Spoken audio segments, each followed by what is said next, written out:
Morning and welcome to the Landmarks Preservation Commission's public hearing and public meeting of April 8th, 2025. We'll begin this morning by taking attendance, and I'll ask our General Counsel, Mark Silberman, to call the roll. Chair Carroll, Here? Vice Chair Bland, Here. Commissioner Chapin, Here. Commissioner Chen, Yeah. Commissioner Chu, Here. Commissioner Ginsburg, Here. Commissioner Goldblum, Here. Commissioner Jefferson, Commissioner Lutfi, Here. Commissioner Master. Here. Good morning again, and welcome to our public hearing and public meeting of April 8th, 2025. We are coming to you live from our new public hearing room at 253 Broadway on the second floor. We are also holding this meeting via Zoom, and it's being live streamed on our YouTube channel. We're going to begin this morning with some applications for work on designated properties, and I will turn it over to Corey Harala to take us through the agenda. Thank you, Sarah, and good morning, everyone. We'll start today's Preservation Department agenda with public hearing item number 1, LPC 25-08243. This is an application for a certificate of appropriateness in the Borough of Brooklyn, Block 1681, Lot 66, 185 Bainbridge Street in the Bedford-Stuyvesant Expanded Stuyvesant Heights Historic District. This is a neo-Greek style row house designed by John Patton and built in 1884, and the application is to legalize the construction of a rear yard addition without LPC permits.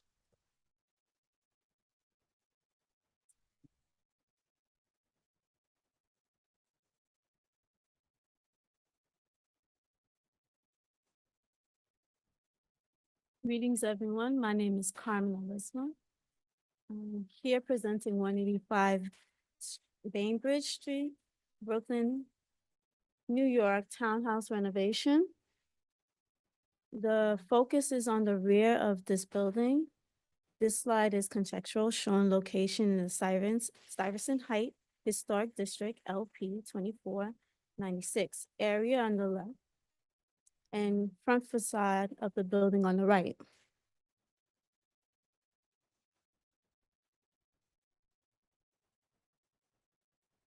When the owner decided to renovate this home with the architect Adrian Diaz and team with full intention to restore the beauty of the facade, spacious interiors, and entertaining exterior spaces. Our initial filing was with the Building Department and the Landmarks Preservation at the same time. During construction, the owner made some changes and required amendments. This oversight was not intentional. We apologize for the late amendments to Landmarks filing. DOB approved the changes and construction didn't stop. This proposal is to legalize the rear extension.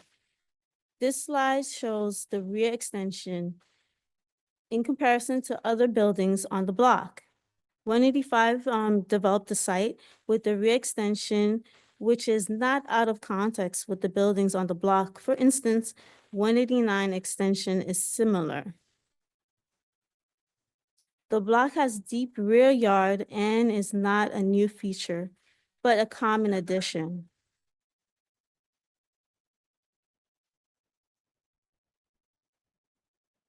Here are the original conditions of the rear facade and adjacent yards. There was an existing rear extension, 1 story, as you can see to the right.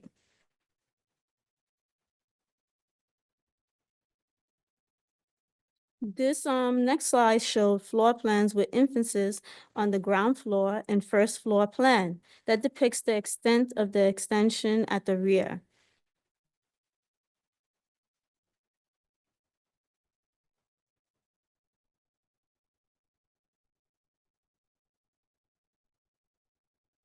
This slide shows the new rear extension photo and elevation drawing.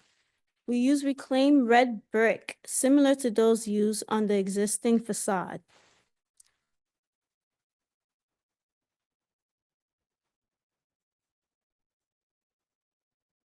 The top plan shows the rear extension encroaches into the yard 19 feet, leaving more than the 30 feet required by zoning.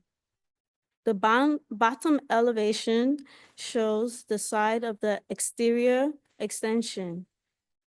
It's constructed of similar red brick as the facade.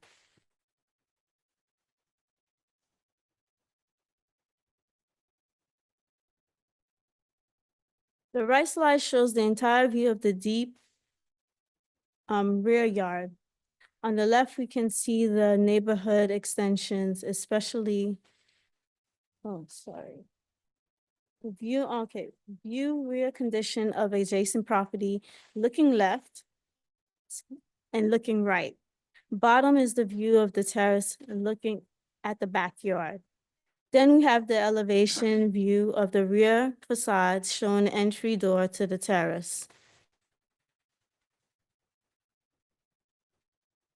Now, the right slides here shows the entire view of the deep rear yard.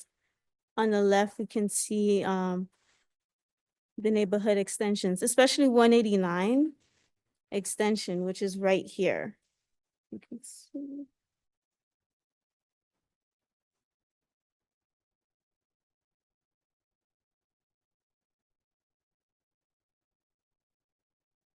This last slide shows the front facade and the rear facade of 185 Bainbridge.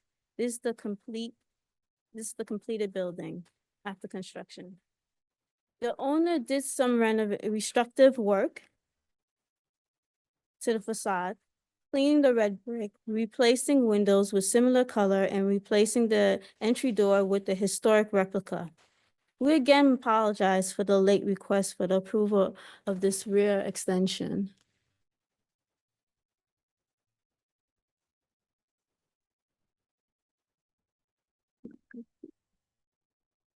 All right, do we have any questions? Yes, well, let's start with Commissioner Ginsburg and then Commissioner Bland. What was approved by the commission before the work started? It was mostly the interior and reconstruction the exterior. So there was no rear addition. There was an existing rear addition that we But were there part was- of. In the work originally, there was no rear addition shown. It was just the existing to remain? Maybe Was- Brian, can you help with that? Yeah, that's correct. And Roger, or if Adrian, Yes, Adrian, if you want to answer as well, since you're the architect. But yeah, that's correct. There was an existing L on the building, and I think you can see in slide 3 or so. Maybe you can just go back to that. So it was just an interior rehabilitation to reuse that space. And you can see it on the right here, the existing L that was there. So the permit was for interior alterations only. There No. were some exterior work like door and window replacement, and sorry, Adrian, if you want to. yes, it was not just, I'm sorry, it was just not exterior work. There was some interior work. There were exterior work, the doors, the windows. Right, and the yard conditions. There was like awning in the front also that was taken down and the bricks repointed. So I then want to, obviously the building department missed it, but as the architect, did you not know this needed to be filed with us? Yes, it was filed initially, this the amendment, and in No. fact, Oh, the addition was filed? it was shown as existing to remain. Right. And so when you It's the- changed it, Right, when I changed it, it was something done during construction and it was just approved as post-approval amendment. Subsequent right, to, but didn't you know it needed to be filed with the Landmarks Commission? yes, I did. Thank you. Vice Chair Bland? Are there no changes to the roof? No additional Well, the roof, changes to the roof? we provided a roof access which was not visible from the street. As you can see in the floor plan on page 3, I'm sorry. There's access to the roof, where you were. Right, there's access to the roof. The roof plan shows the access. We provided the required FDNY access and HVAC equipment on the roof. Okay, but no further appurtenances were built on the roof. No. Other questions? All right. Yes, Commissioner Goldblum. Yeah, the 19-foot dimension of the projection of the rear yard extension off of the back facade, was that what the previous, what was there before? I mean, how'd you come up with 19 feet? Well, we did, based on the owner wanted to maximize the usage of the yard, and we, based on the zoning requirements, we, encroached upon the yard in a way that would be aesthetically pleasing and Okay, maintain and the zoning. just to be perfectly clear about it, from this diagram that's on the screen, it looks like your rear yard extension extends further into the yard than pretty much any other one on the block that's a full width extension. Is that not a fair thing to say? Yes, it is. Thank you. But there are other, may I continue? There are other buildings on the block that do have larger extension, just not full width. Thank you. Any other questions? All right, we're going to take public testimony and we'll come back to you. Is there anyone in the room who would like to speak on this item? Okay, noting that there isn't, I will turn it over to Stephen Thompson to see if we have any remote participants. Anyone joining us via Zoom who would like to speak, please use the raise hand function, after which you will be elevated to panelist. We ask you to unmute yourself, state your name for the record, and you will have 3 minutes to speak.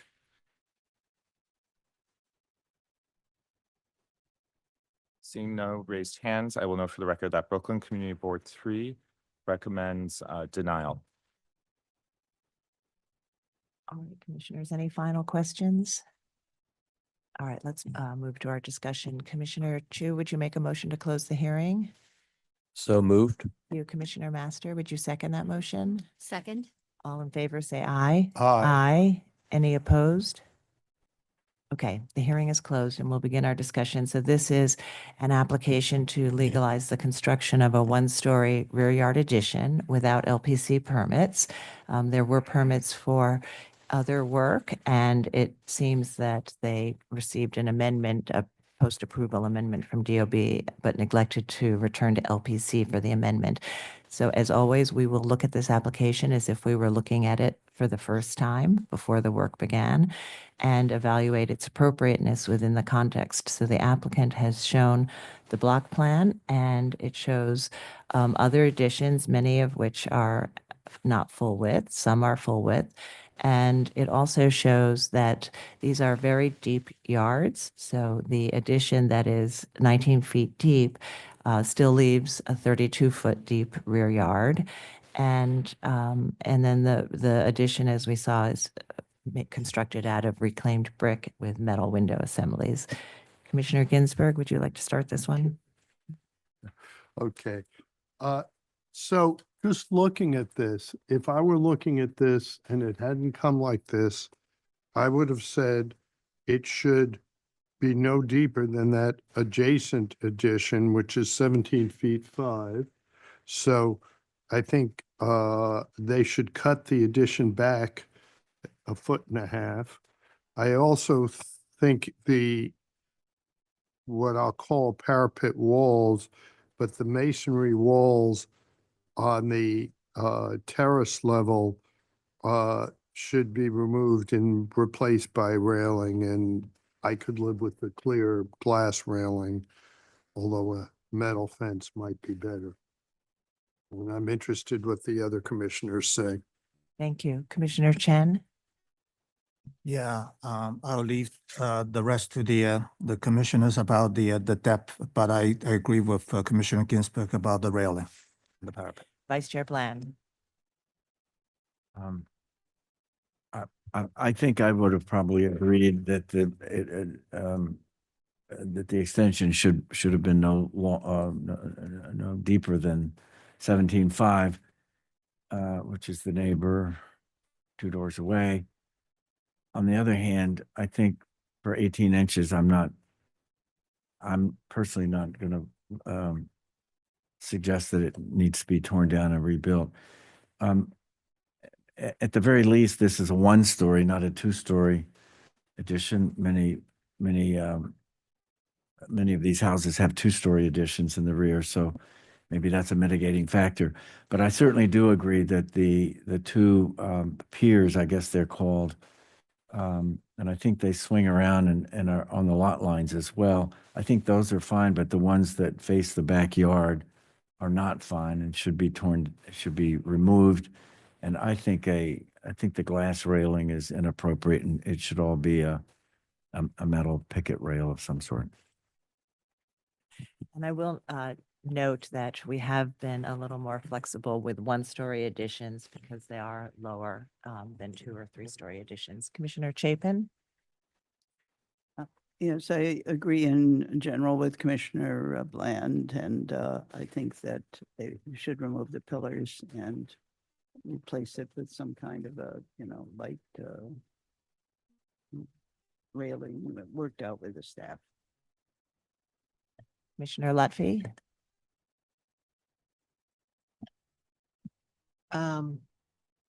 This is so disappointing, I have to say. The applicant clearly knew what had to be done. And thank you, Mark, for being persistent in your questions because it's just hard to fathom to me. I do want to point out here that while we're saying that the nearest addition is 18 inches, only 18 inches shorter, it also doesn't go the full width of the lot. And the ones that do are not as deep. So I just want to highlight that so that we know. That said, I am going to say this is okay for the most part. It is only a 1-story addition. I hope the applicant never comes back to us again with this. I happen to agree with something like this or in this type of situation. I happen to agree with my fellow commissioners that those piers at the end on the top of the addition should be eliminated and that there should be just a fence. Commissioner Chu? I'm in agreement with Commissioner Bland on his assessment of the situation. I do also commend Commissioner Ginsburg for being strict about this because this is also very disturbing. I think that would only allow this depth of extension because of its single-story height, but it would be the most projected addition in this rear donut. And the widest and furthest projection. So to that point, we want to minimize its height as much as possible and agreed, take those 2 piers off the rear facing facade. And I would agree that the guardrail should be a light metal structure and not glass. Commissioner Master? Yeah, I'm also going to agree with Commissioner Bland. It's an unfortunate situation. However, I think in this situation, the 1-story addition and the donut can sustain this slight, extra depth. I also agree that the 2 piers need to be removed. Commissioner Goldblum? Yeah, I mean, I agree with Mark. I think that the fact that requiring the addition to be physically shortened is really not our fault or our domain. And I think that if we would have judged it to be inappropriate beyond 17.5 feet, then I mean, it would be unfair to all the other people who have kind of gone before them and who are coming after them, who are subjected to greater or lesser incursions of cost because of their own missing the requirement of applying here properly. I think that's, I feel bad for them that they're going to have to spend that kind of money, but I don't think that we should allow for the incursion into the yard more than we would have. It's just the fair standard. Thank you. Okay, so I think we have some mixed opinions, but I do think we have enough to support it with today with some modifications, which include removing the piers at the end of the yard facing end of the elevation and replacing it with a metal fence. I know others are uncomfortable with the depth at this width, but I think the majority of commissioners found that the deep yard can sustain this depth at this one story. So I'm going to ask Vice Chair Bland if you would make the motion and with that mode with those modifications. In the matter of 185 Bainbridge Street, in the Bedford-Stuyvesant expanded Stuyvesant Heights Historic District. This is an application to legalize the construction of a rear yard addition without Landmark Preservation Commission permits. I note that the building's style, scale, materials, and details are among the features that contribute to the special architectural and historic character of the Bedford-Stuyvesant expanded Stuyvesant Heights Historic District. I recommend approval with some modifications, noting that the work did not damage or eliminate any significant architectural features, that the work is not visible from the public thoroughfare, that the presence of the one-story addition does not diminish a sense of the building's original volume or any significant unifying features of the row, that the projection of the addition into the rear yard is in keeping with the projection of other extensions within the block, that the projection of this one-story addition within the block, which features deep rear yards, does not overwhelm the building or neighboring properties, that the addition's simple form, brick cladding, solid to void ratio, infill proportions, and finishes are in keeping with the rear facades and extensions within the block, and that the 4-foot tall parapets increase the perceived volume of the rear yard addition, diminishing the sense of openness in the central green space. Therefore, the tall parapet walls facing the rear yard should be removed and replaced by railings, metal railings on low copings. Thank you. And Commissioner Chapin, would you second that motion? Second. Mark, will you call the vote? Chair Carroll, Aye. Commissioner Bland, Aye. Mr. Chapin, Aye. Commissioner Chen, Aye. Commissioner Chu, Aye. Commissioner Ginsburg, Nay. Commissioner Goldblum, No. Commissioner Lutfi, Aye. Commissioner Master. Aye. With 7 in favor and 2 opposed, the motion passes. Right, so that's approved, but I do want to urge the applicant to be much more diligent and careful in the future. This obviously could have gone a different way today. We had mixed opinions, and when you're filing for an amendment with the Department of Buildings, you will have to come back to LPC. You knew to file with us in the first instance, and so you should always call, even if you think it may not be required. It's worth the phone call because you might have been in a position where you'd have to deconstruct this addition. So, ultimately, when the Department of Buildings requires a sign off, we will find any non-conforming work. So it's always best to make the phone call and find out what you need to do in advance. And so I'll ask you to now continue to work with the staff on the modifications that we recommended or that we imposed, and we'll move to the next item. Next item is public hearing item number 2, LPC 25-00387, an application for a binding report. This is in the Borough of Queens, block 10097, lot 10, 15310 Jamaica Avenue, the First Reformed Church of Jamaica individual landmark. This is an early Romanesque revival style church building designed by Sidney J. Young, built in 1859 to 1868 and altered in 1902. And the application is to alter the landscape on the landmark site.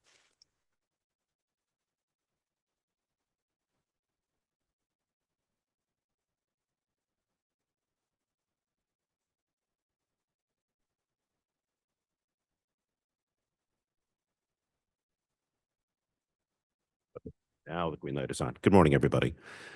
My name is Leonard Jacobs. I serve as the Executive Director of the Jamaica Center for Arts and Learning. We're a cultural institution based in Southeast Queens and a member of the Cultural Institutions Group.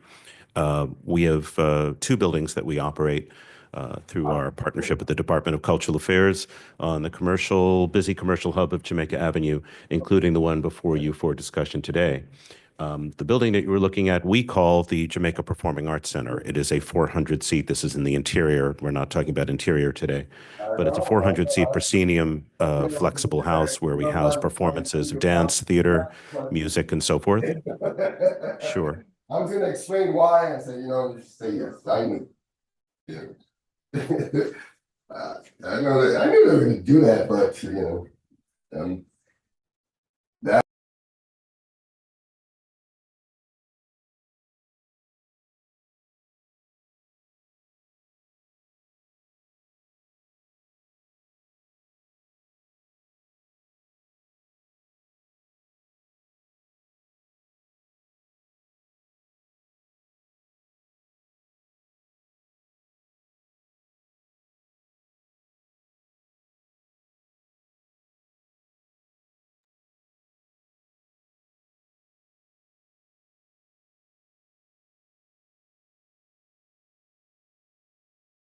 Okay, it should be working now. You can carry on. You ever feel like you're getting up ahead of steam and then something happens? The project that we're going to discuss today involves the landscaping in front of the building, also the sidewalks. Essentially, we're prioritizing public safety. This is a project that's been coming along for the last 7 or 8 years, predating my tenure at JCAL. And I think I'll stop there. I'm happy to take any questions about the institution itself, but in terms of this project, I have the honor of turning it over to every colleague I've ever worked with in my entire life. Thank you.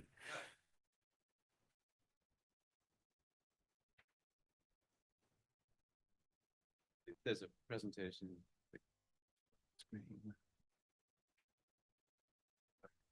Great. Good morning. Simon Eisinger from Lynch Eisinger Design Architects. We're working together with the DDC on this project. I'll get right into it. So the Jamaica Performing Arts Center occupies the former First Reformed Dutch Church in Jamaica, Queens. It's on Jamaica Avenue, backing onto Archer Avenue with 153rd Street on the side. This is the second church building which occupied this site for the same congregation. It was built in 1859. In 1973, the city bought the property. It was scheduled for demolition, which got put off because there were no actual plans. In the 1980s, the area was somewhat redesigned. The streets were lowered to allow 153rd Street to pass through. And at that time, the front garden of the building, which was relatively level, was regraded. In the 1980s, the Social Security Administration building was built next door, and at that time, the existing front garden was created. What we're looking at now is a building from 1859. It was the grounds were created in 1985. The building and grounds were landmarked in 1996. So our work involves only the landscaping in front of the building. We're not touching the building except to remove and reset the brownstone steps, which are part of the 2008 renovation, which converted the building from a church to a performing arts center. So the project goals were to eliminate trip hazards on site and on the sidewalks. I won't talk about the sidewalks since that's not part of today's purview. So we wanted to eliminate trip hazards and also provide an accessible path to the building entry. The building already had and still has an elevator access point to the right of the entry. It's in the tower, which you can see just in the near right corner here. But it did not have an accessible pathway from any street leading to that elevator or to the front stoop. In addition to providing accessible pathways and safe pathways, we wanted to manage runoff. The grounds were largely denuded of grass because of continued runoff on the site. So our work consists of the installation of new accessible walkway along what you see as the left side here. We're replacing the site steps leading up from Jamaica Avenue at the front entry here with brownstone steps to match those going into the building. As well, those are going to be set back a little bit further from the street. They're at a gentler slope and they'll have more historical railings. We have some images of that coming up. The site pathway leading from 153rd Street on the right side in this view will also be leveled. The existing pathways consist of precast interlocking brick-like pavers. Those are going to be replaced with cast-in-place concrete with brownstone strips set in approximately every 12 feet so that there's a little bit of a tie-in with the other stonework. We're going to upgrade the site lighting. We're going to retain the existing historical lampposts and add matching lampposts. We're going to restore a couple that have fallen by the wayside and are currently lying next to the building. We are going to return the existing fountain that you see in the front right here to working order. And as part of the work, we're going to remove some disused electrical infrastructure that is sort of here and there on the lawn. And we're also going to remove a gate which was added at the northeast corner during the 2008 renovation of the building. This is the existing site plan with north to the left in this slide. That's where Jamaica Avenue is. At the top of the view, you can see a pathway where it runs along. So the Social Security Administration paving intrudes onto the site. You see the property line near the top, and then the paved area belonging to Social Security that comes in below that. There's a pathway that runs alongside of that, which is a non-accessible pathway. It's too steep and too irregular walking surface to qualify as accessible. The proposed plan removes the gate at the northeast corner, which in this view is the top left. Instead, it brings all visitors from Jamaica Avenue in through a single point of entry, at which point one can go directly straight to the front entry steps or take the accessible walkway, which curves around on the left side. The grounds will be regraded, and there will be some subterranean water runoff collection going on in there. As I mentioned, we're going to replace the steps and the walkways on site. And we are restoring the brownstone steps leading into the building itself and replacing all of the handrails at all of those steps.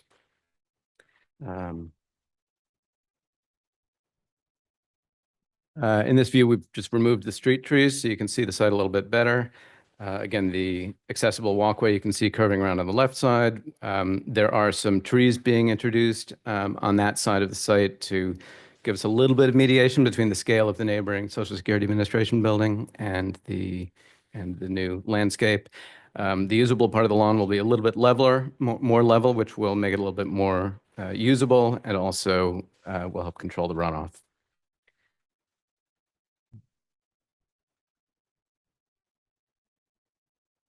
This is a view of the existing front entry and the proposed front entry. You can see the paving that's proposed is different. There is a cast iron drain to prevent runoff onto the street. The steps are being pushed back very slightly and made gentler, and the guardrails are being replaced with somewhat more appropriate guardrails. And also, of course, there's a difference in the landscape improvements. By leveling the lawn, we're creating a planting bed between the lawn and the pathway. And then from that same point of entry, looking east toward the Social Security Administration building, You see the new accessible pathway, which curves around on the east side of the site, and the trees in between the Social Security Administration and our site. From the northeast corner, looking back toward the building, the view on the left, you can see the existing pathway, and on the right, the new proposed pathway with the new landscaping.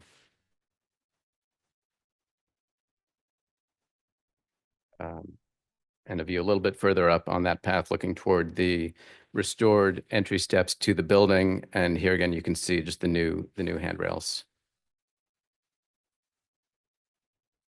Finally, from the building entry, looking back toward Jamaica Avenue, with the existing on the left, proposed on the right. And then this is the location of that gate, which was added in 2008 at the northeast corner. We're proposing to remove that gate and extend the existing non-historical fence all the way to the property line. A view of the existing and proposed stair and handrail at Jamaica Avenue. These handrail details are the same as the ones that are being used at the building and at the 153rd Street entry. The existing lamppost, proposed matching lamppost, and the existing and proposed materials. The main difference is you can see on the left the interlocking precast pavers that are currently used on all of the site walkways, and those will be replaced with cast concrete with the brownstone strip inlays. Okay. All right, thank you very much. Thank you. Commissioners, do we have any questions? Not seeing any questions. Yes, Commissioner Chu. Is there the original gates that bordered the property here? Was there any historic value to those? When were those? Everything that's there now dates to the 1985 creation of that park. Thank you. Other questions? Is there anyone in the room who'd like to speak on this item? Noting that there isn't, I'll turn it over to Stephen Thompson to see if we have any remote participants. Anyone joining us via Zoom who would like to offer testimony, please use the raise hand function, after which I will promote you to panelist, and we ask you to unmute yourself, state your name for the record, and you will have 3 minutes to speak. Our first speaker will be Christina Conroy.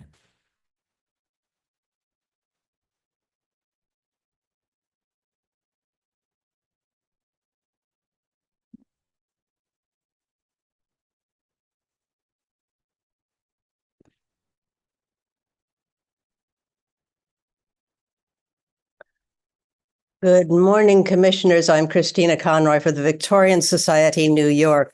Now founded in New York City in 1966, the Victorian Society in America is dedicated to fostering the application and preservation of our 19th and early 20th century heritage. The New York chapter promotes preservation of our historic districts, individual and scenic landmarks, interiors, and civic art. Now, we're pleased to see this proposal for sensitive and harmonious alterations to the landscape around this important and early Romanesque revival-style church. It appears that any historic design or feature of landscape around the church has long since disappeared. The two main features to be altered, the pavement, the handrails, are not currently historic or supportive of the building's architectural character. The proposed maintenance of the open green space, the addition of the discrete accessible walk, restoration of the pleasant pool and fountain, and use of compatible materials for pavements, fences, and railings are all appropriate. The new design will improve the setting and ensure that it continues to support the historic character of the building. Now, it's interesting to note that it took the Commission 2 attempts to designate this church. The first designation in 1979 was overturned by the Board of Estimates. At a time when the Commission was designing at a rate exponentially higher than it is today, the elected officials in the borough of Queens were blocking most designations in that borough. The church was almost lost to the urban renewal project, whose modernistic buildings now surround it.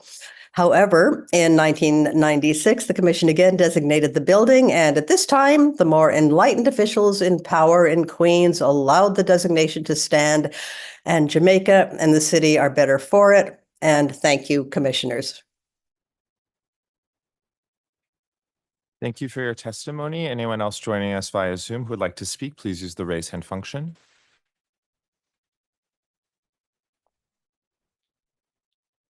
All right, seeing none, I will note that the community board did not issue a resolution. Thank you very much. So it's supportive testimony. I don't know if there's any final statement you'd like to make before we move to our discussion. If so, just come back to the mic. No? Okay, commissioners, any final questions?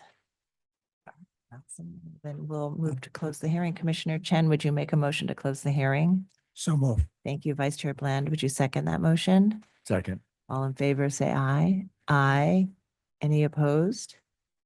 Okay, the hearing is closed and we'll begin our discussion. And this is, as we've seen, an application to modify the landscape to improve accessibility, deal with water management, runoff, and trip hazards, and to replace railings as well. Commissioner Chapin, would you like to start this one? Sure. Well, first of all, I agree completely with Victorian Society, so I'm not going to repeat everything that was said.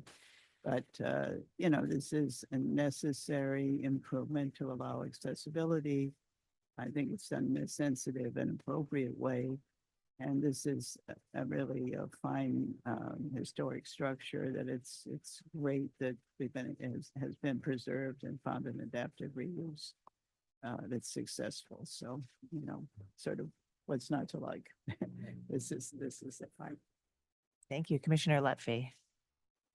Yeah, I agree with Diana. The Victorian Society did a good job commending this project, and I agree with every point they made. It's just lovely to work with. I mean, I do to look at, and I think you did a great job. I just want to say does look very harmonious and calm. In no way does it compete with the individual landmark, and everything you've done has been very thoughtful, from that, you know, installing the walkway to upgrading the lighting and the materials you've used. So I'm very happy to approve it. Thank you, Commissioner Chu. Yes, I'm in agreement. I think that very discreet and very effective, minimal changes, but I think it solves a lot of problems. The one thing I noted is the change of the paving, but that's not historic. And I think that this will, in the long run, provide a smoother, more accessible surface and paths. And I'd just like to say it's a great adaptive reuse of this structure too. And hopefully they'll have the opportunity to use this lawn as an event space for the performing arts shows. Commissioner Master. Yes, I agree with Commissioner Chapin and the Victorian Society. It's a beautifully designed landscaping. It's elegant, harmonious, and I would add also serene.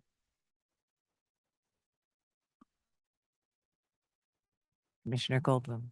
No disagreement. It's appropriate. All right, so Commissioner Chen Same here. and Vice Chair Bland. Well, as Commissioner Chapin said, what's not to like? And I would say, what's not to find appropriate? I think nothing, so it's appropriate. Right, so I think we're all in agreement. Commissioner Chapin, would you make the motion? Sure, thank you. The matter of a binding report, Borough of Queens, LPC 25-00387-153-10 Jamaica Avenue, an early Romanesque revival style church building designed by Sidney J. Young and built in 1859, 1868, and altered in 1902. Application is to alter the landscape on the landmark site. I recommend approval, finding that the proposed work will not damage or eliminate any significant historic features of the site, that the installation of the proposed accessible sloping walkway will provide barrier-free access originating from the primary entrance to the building and the site while maintaining a significant portion of the front lawn and planting areas. That the proposed walkways and stairs will feature standard concrete paving with brownstone tinted accent strips, and steps will be harmonious with the building and site. That the proposed handrails will be simply designed and compatible with the building and other handrails at the site. That the installation of additional lampposts along the new pathway matching the design of the existing lampposts will not overwhelm the front yard of the site, and that the proposed work will not detract from the special architectural and historic character of the individual landmark or the site. Thank you. Vice Chair Bland, would you second that motion? Second. All right, Mark, will you call the vote? Chair Carroll, Aye. Commissioner Bland, Aye. Commissioner Chapin, Aye. Commissioner Chen, Aye. Commissioner Chu, Aye. Commissioner Goldblum, Aye. Commissioner Lutfi, Aye. Commissioner Master. Aye. With 8 in favor, none opposed, the motion passes. So that's approved, and I'll note for the record that Commissioner Ginsburg was recused on this item and not present. So thank you all. It's a wonderful project, and good luck to you. We'll move to the next item.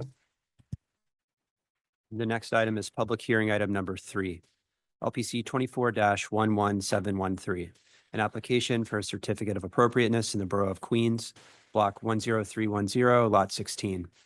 This is a neo-Tudor style freestanding house built in 1931, and the application is to legalize the replacement of the roofing and siding without LPC permits.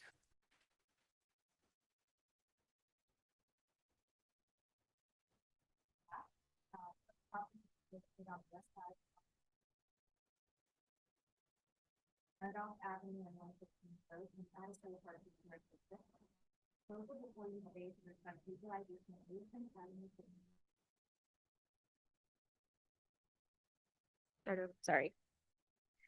So starting over. Good morning, Commissioners, Anu Kandala Preservation Staff. The subject property is located on the west side of 11418, 179th Street between Murdoch Avenue and 114th Road in the Addisley Park Historic District. The proposal before you today is to request legalization of roof and siding replacement completed without LPC permits and which did not qualify for staff level approval. The Commissioners will note that the existing condition photographs show a mix of work completed without LPC permits and work completed prior to designation. Any items not presented today are being addressed by the owner at staff level. The owner is here to present and answer any questions. Thank you.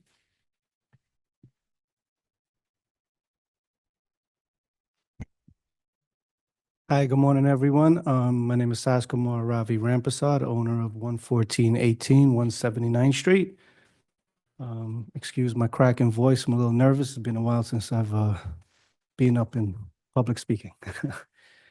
All right. All right. So we'll start with the first slide. So this is the house here. Oh, beautiful. Okay. So this was the original photo of the house, and this is what it currently looks like.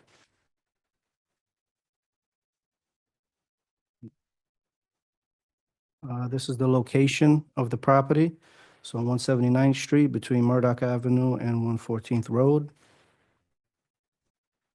This is the property west of my house, and this is the property north of my house. Both with shingle roofing, just to point out. This is the original or the oldest photo that we can find of the property.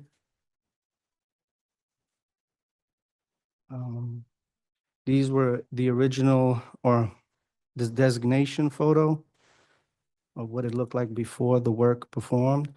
You can see it had wooden lats as the siding and a slate roof.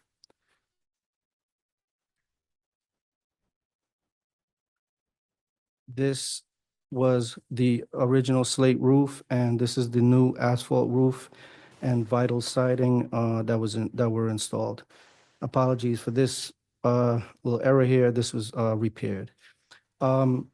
So I just wanted to say there were a lot of damages to the previous roof. If you look at it, there were mold here.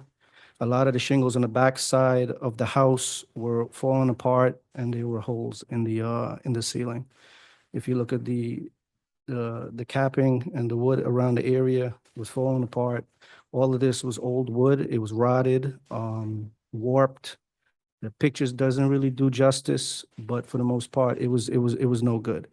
It was biscuits. You could basically snap it with your fingers. All right, these are further pictures of the changes that were made. All of this, like I said, was rotted, and the back portion of the roof the slate roof was no good.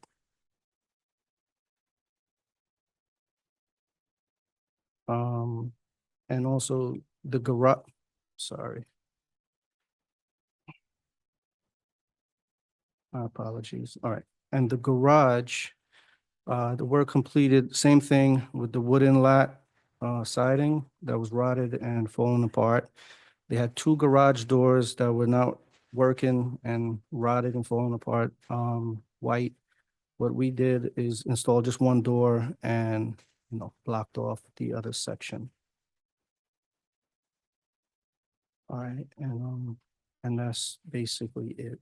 I have I've written a letter, if I can just address the commission. Please go That's ahead. fine. All right, so like I said, my name is Saskumar Ravi Rampasar, co-owner of 11418 179th Street, Jamaica, New York, 11434. I'm an assistant superintendent of infrastructure with the MTA. My father and I purchased this house in 2002, December. We used all of our savings to purchase this house with the intention to move from Brooklyn over there with our family. My father could not be here today as he's attending a funeral in Canada for uncle who just passed away. We knew when we bought the house, it was in distress, but we saw a lot of potential in the property and took a chance. After finalizing the purchase, we noticed the roof had collapsed in several areas, resulting in a downpour of rain and snow during inclement weather. This caused extreme mold to form around the majority of the house interior and exterior. We also noticed numerous broken windows that allowed squatters easy access to enter the premises. There were needles and all sorts of drug paraphernalia throughout the house.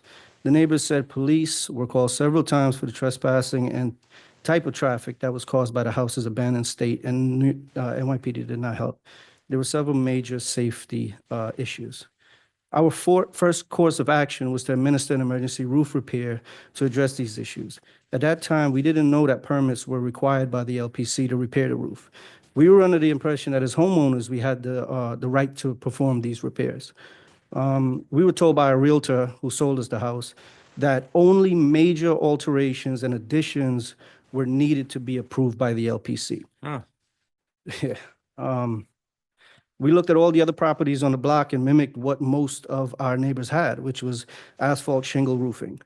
So we decided to follow suit and continue with the emergency repairs while being uneducated about the correct process. I understand that ignorance is not an excuse, but it is the truth, and I'm sorry for that. My apologies. When we bought this house, it was falling apart, unlivable, and neglected, a sore point to what is an otherwise beautiful community in Adderley Park. Ultimately, my father and I decided it would be best for our family to sell the property. We were in contract last year with a buyer, but they ultimately backed out because of the landmark violations. Fast forward today, we are currently in contract with another buyer, willing to move in and be a contributing part of the community. The only thing holding up that sale is the landmarks violations again. I know these are not your problems. They are my burdens to carry. So to address them, I am currently working with staff level to correct some other concerns that they had, and I'm trying my best to accommodate to every single one of their requests. When it comes to the roof, please take this into consideration. There are 24 houses on our block, and 23 of them have asphalt roofing. Converting the asphalt roof to a slate roof and converting the vinyl siding to wood and/or hardy plank is extremely costly. It's an extremely costly project. I've already invested roughly $25,000 for the new asphalt roof and vinyl siding we currently have installed. And for my estimates, to install a new slate roof and hardy plank siding, it will cost us an additional $35,000 to $45,000. I'm sorry, but that would cripple me financially. I don't know how to recover from that. Truth is, I have two young daughters, and I'm scared to even think about the impact it would have on them and their futures. That's why I'm pleading to this committee, practically begging you guys to accept the improvements we've made to the roof and siding and support my efforts to legalize the changes. I truly appreciate your time and help with this matter, and hopefully we find a resolution that works for us all. Thank you. Thank you very much, and thank you for the explanation of how this happened, and we appreciate your taking on this building and ensuring that it's preserved. Commissioner Chu? Can you, some of the previous cases where the original slate roofs were replaced with asphalt shingles, is that something that we've approved in the We past? have done it, and I'll have Corey answer the Okay. question. Yeah, we looked back in this particular historic district, and I think it's happened twice. One of them may have been related to damage from Superstorm Sandy, but it did have slate roof, and parts of it were damaged, and eventually the commission approved replacing all of it with asphalt shingles. There was another instance where the applicant had historic slate roofing and came before the commission to request to use the faux slate shingles in that case, which the commission approved. And I think in many of the freestanding house districts, there's kind of a similar track record. There's not a lot of these applications necessarily, but in certain instances, the commission has found it to be appropriate, and I think considered factors like how many other houses in the district have that material. Is it one of the most significant aspects of that house, or other parts of the house perhaps more important than the actual materials used, things of that nature. We did look at this district. I think there's something like, the staff looked carefully at it, something like 25% of houses do still have slate shingles. The rest were either unidentified in the report or are asphalt shingles. And I think this street has a lot of asphalt shingles on it already. So. Thank you. Other questions? Okay. We're going to move to public testimony and we'll come back to you. Is there anyone in the room who would like to speak on this item? All right, noting that there isn't, I'll turn it over to Stephen Thompson to see if we have any remote participants. Thank you, Chair Carroll. Anyone joining us via Zoom who would wish to speak, please use the raise hand function, after which you will be promoted to panelist, and we ask you to unmute yourself, state your name for the record, and you will have 3 minutes to speak. Our first speaker will be Christina Conroy.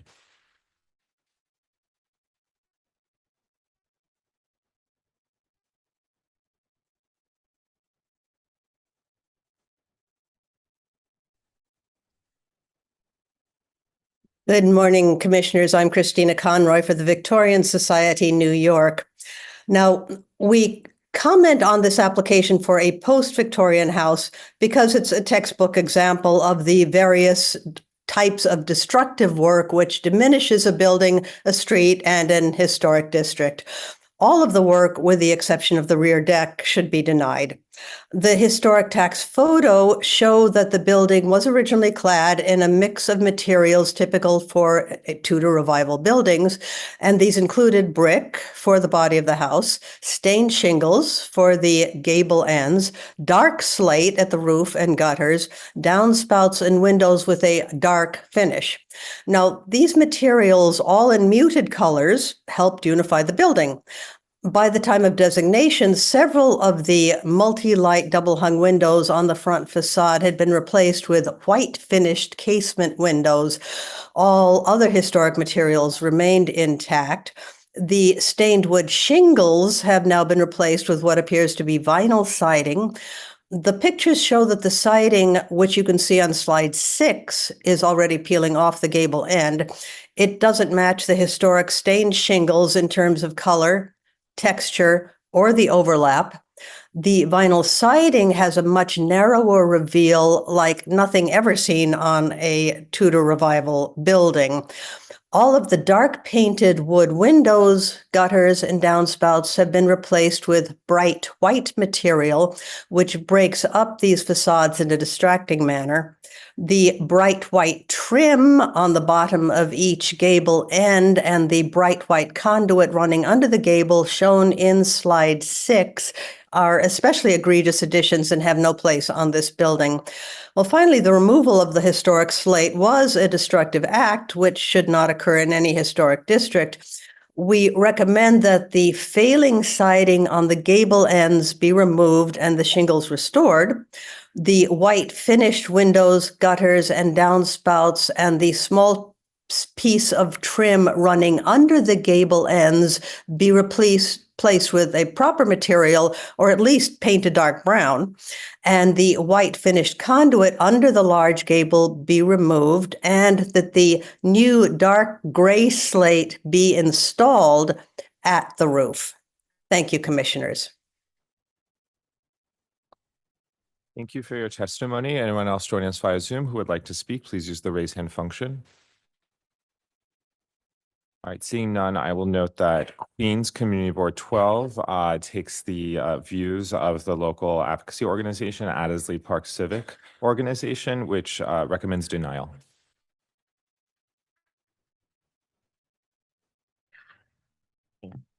Okay. Would you like to respond to the comments we've heard? Sorry, I do see a raised hand. Do we still want to? Okay, just one moment. Oh, it's now been lowered. Okay, carry on. Okay. In response, a few things that was mentioned. I think I'm working with staff members already to try to legalize. Yes, so just to clarify, the commission is only reviewing the replacement of the roof on the house and the garage and the replacement of the siding with the vinyl siding, excuse me. All of the other work is being reviewed and handled at staff level. Right, okay.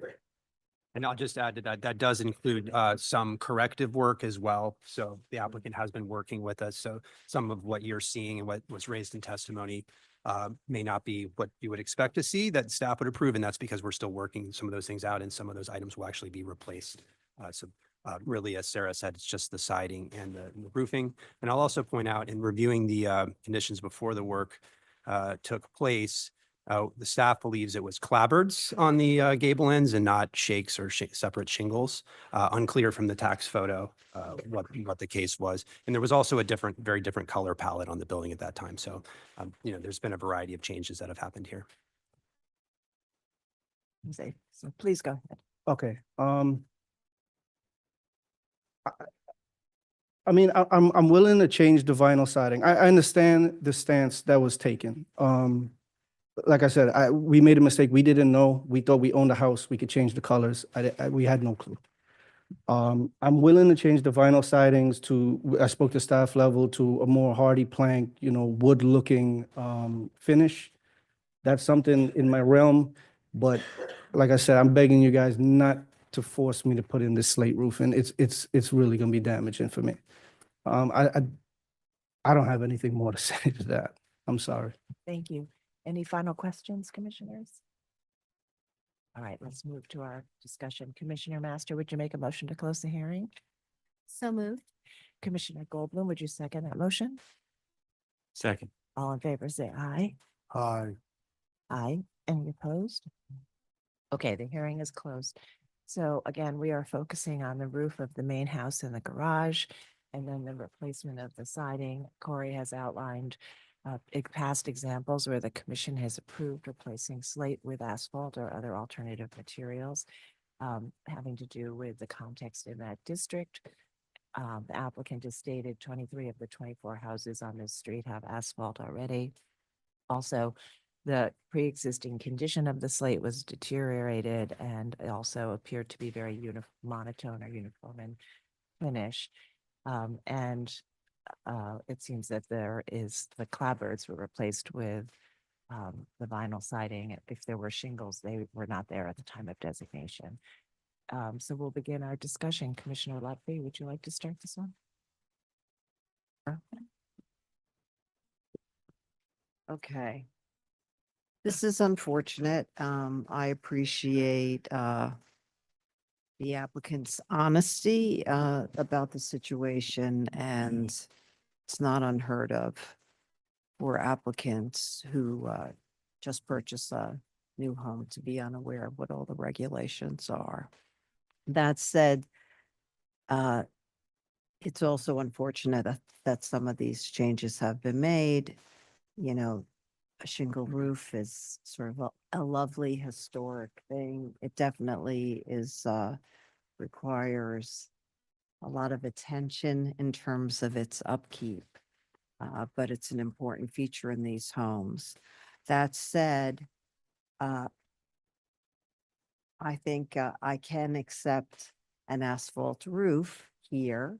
There are others in the district. It is once again unfortunate that the color didn't speak to the original color of the roof, which would have preserved the look and feel of what this once was. But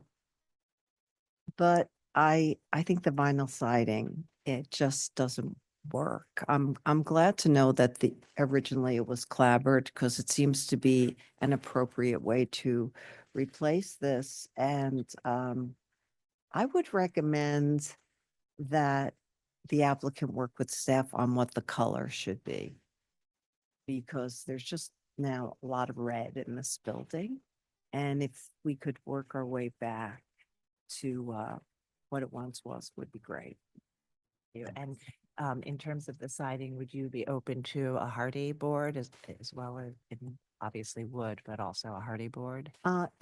If that's, if the other commissioners think that would work, otherwise wood would be my preference. Commissioner Chu? Yeah, so again, another tough situation. I do also appreciate the applicant's honesty and straightforwardness in how this all happened. I will say that it is unfortunate to have lost the slate roof, but I will say that it doesn't seem to have been the predominant character of that structure, or really what gave its significant historic value. I do, however, agree with Commissioner Lutby on the siding that should be replaced. And I could accept the hardy board if the staff feels that it's appropriate in the spacing and reveal and lapping detail of the historic condition. So if they can recreate that without using stained wood, that would be acceptable. Commissioner Master? Yeah, I think the asphalt roof is fine, given that 23 of the 24 houses on the street have an asphalt roof. I think that the garage in the rear is also fine, given that it's minimally visible, only from a gap. I agree that the vinyl siding should be replaced, and I think hardy board would be fine with me. Commissioner Goldblum? I generally agree with what everyone has been saying. I think that for me, the problem with the asphalt roof is that it's red, and the slate was gray green, I think. But because of what other people had said, I guess I can live with it. And I would just say check the price. Wood might be cheaper than the hardy, in which case that would be preferable. Commissioner Ginsburg? It's an unfortunate situation. I really appreciate the applicant's honesty and understand the issues. I agree with my fellow commissioners. I would like to somewhere note that when the asphalt shingles are replaced in the future, they should be replaced with asphalt shingles that match the color and shape of the slate. But I don't think that has to be done now, but we should just make sure it's done in the future. And the hardy plank would be an acceptable to me for the replacement of the vinyl siding. Thank you. Commissioner Chen? Agree with all the comments of all the commissioners. It's rather unfortunate. And I think the comments about the substitute material, they should defer to the staff and see how it works best. Okay, Vice Chair Bland? I want to note that this owner and his father took a chance on a house that might have fallen apart completely. So I give him credit for saving the house to some degree, even if some of these issues should have been brought to the commission before they were installed. That said, I can't imagine requiring a current homeowner to to require a slate roof. A slate roof today is, I think, much more expensive than he even said it was going to be. So I think it's only reasonable that some sort of substitute is allowable. And I think we've done it in many other districts as well as this one. The fact is too, here, in this district, the predominance, whether they were slate before or not, is currently asphalt roof. Would it have been better to be gray? Of course. Can we accept it as is? I can. What is the most troublesome aspect of this for me is all the white detailing. I know that the owner has suggested he's willing to change that, and I think that's great. I do know that you can paint. It's not the easiest thing to do, but I've done it recently with a friend. You can paint aluminum siding. It's not going to last all that long. Maybe it lasts long enough to come around again to us. But I think he's already said he can replace it, and so I'm not going to say he shouldn't. But I just for the record, I'll just say you can paint aluminum siding for a reasonably short period of time. So I guess that's where I am. Allowing all this, and then the hardy plank or wood replacement. Thank you. Commissioner Chapin. Yeah, I think that the roof, we have in the past approved asphalt shingling, particularly when there was damage to a roof. And in this case, in this district, we have approved some at least. So I can, approve that. I think that the siding, the vinyl siding really is kind of unfortunate and calls quite a bit of attention to itself. So I think that should be replaced. And I agree with, Commissioner Bland on the color of the asphalt, but that's, this is, it can be approved. The other would have been better, but, it's what it is today, so. All right, thank you. So I think we can make a motion to approve with modifications to replace the vinyl siding with wood or hardy board, and we'll work with the staff on the colors because they do that work.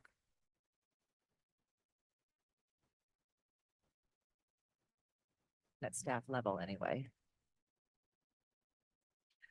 Okay.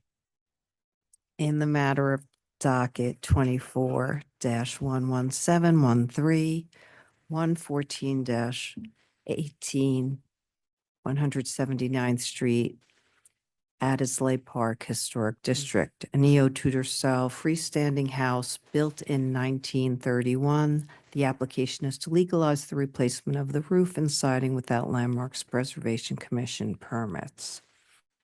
I note that the building style, scale, materials, and details are among the features that contribute to the special architectural and historic character of the Addisley Park Historic District. I recommend approval with modifications, finding that the deteriorated condition of the historic slate roof warranted replacement, and the installation of new roofing aided in the long-term preservation of the building. That the slate's shingles were monochromatic and laid in a plain pattern and had a secondary presence to the character-defining form of the building's intersecting roof elements. That the existing architectural asphalt shingles with uniform color and variegated layering recall the texture and shadow lines of the slate roof. That houses with asphalt shingles in a variety of colors exist throughout the historic district. Therefore, the brown asphalt shingle roofing at this house does not call in undue attention to itself. That the neutral finished vinyl siding located at the freestanding garage setback from the street is seen from a gap view along 179th Street and does not detract from the building or the adjacent buildings, and that the work will not diminish the special architectural and historic character of the building or the historic district. However, I find that the red vinyl siding at the street facing and side facing facades does not match the finish or profile of the historic wood siding, calls undue attention to itself, and detracts from the significant architectural features of the building. I therefore recommend that the applicant work with staff to replace the vinyl siding on the street facing and side facades with either painted wood or fiber cement board that matches the historic siding that was removed. Thank you very much. Commissioner Chu, would you second that motion? Second. Chair Carroll, Aye. Commissioner Bland, Commissioner Chapin, Aye. Commissioner Chen, Aye. Commissioner Chu, Aye. Commissioner Ginsburg, Aye. Commissioner Goldblum, Aye. Commissioner Lutfi, Aye. Commissioner Master. Aye. With 9 in favor, none opposed, the motion passes. That's approved. Thank you. And please continue to work with the staff and thank you for, as Commissioner Bland said, taking on this house and making efforts to preserve it and ensure it continues. Thank you. We'll now move to public hearing item number 4, LPC 25-05007. An application for a certificate of appropriateness in the Borough of Manhattan, Block 27, Lot 7502, 20 Exchange Place, the Citibank Farmers Trust Company Building, individual landmark. This is a modern classical style office tower designed by Cross and Cross and built in 1930 to 31. And the application is to modify entry doors and install exterior accent lighting.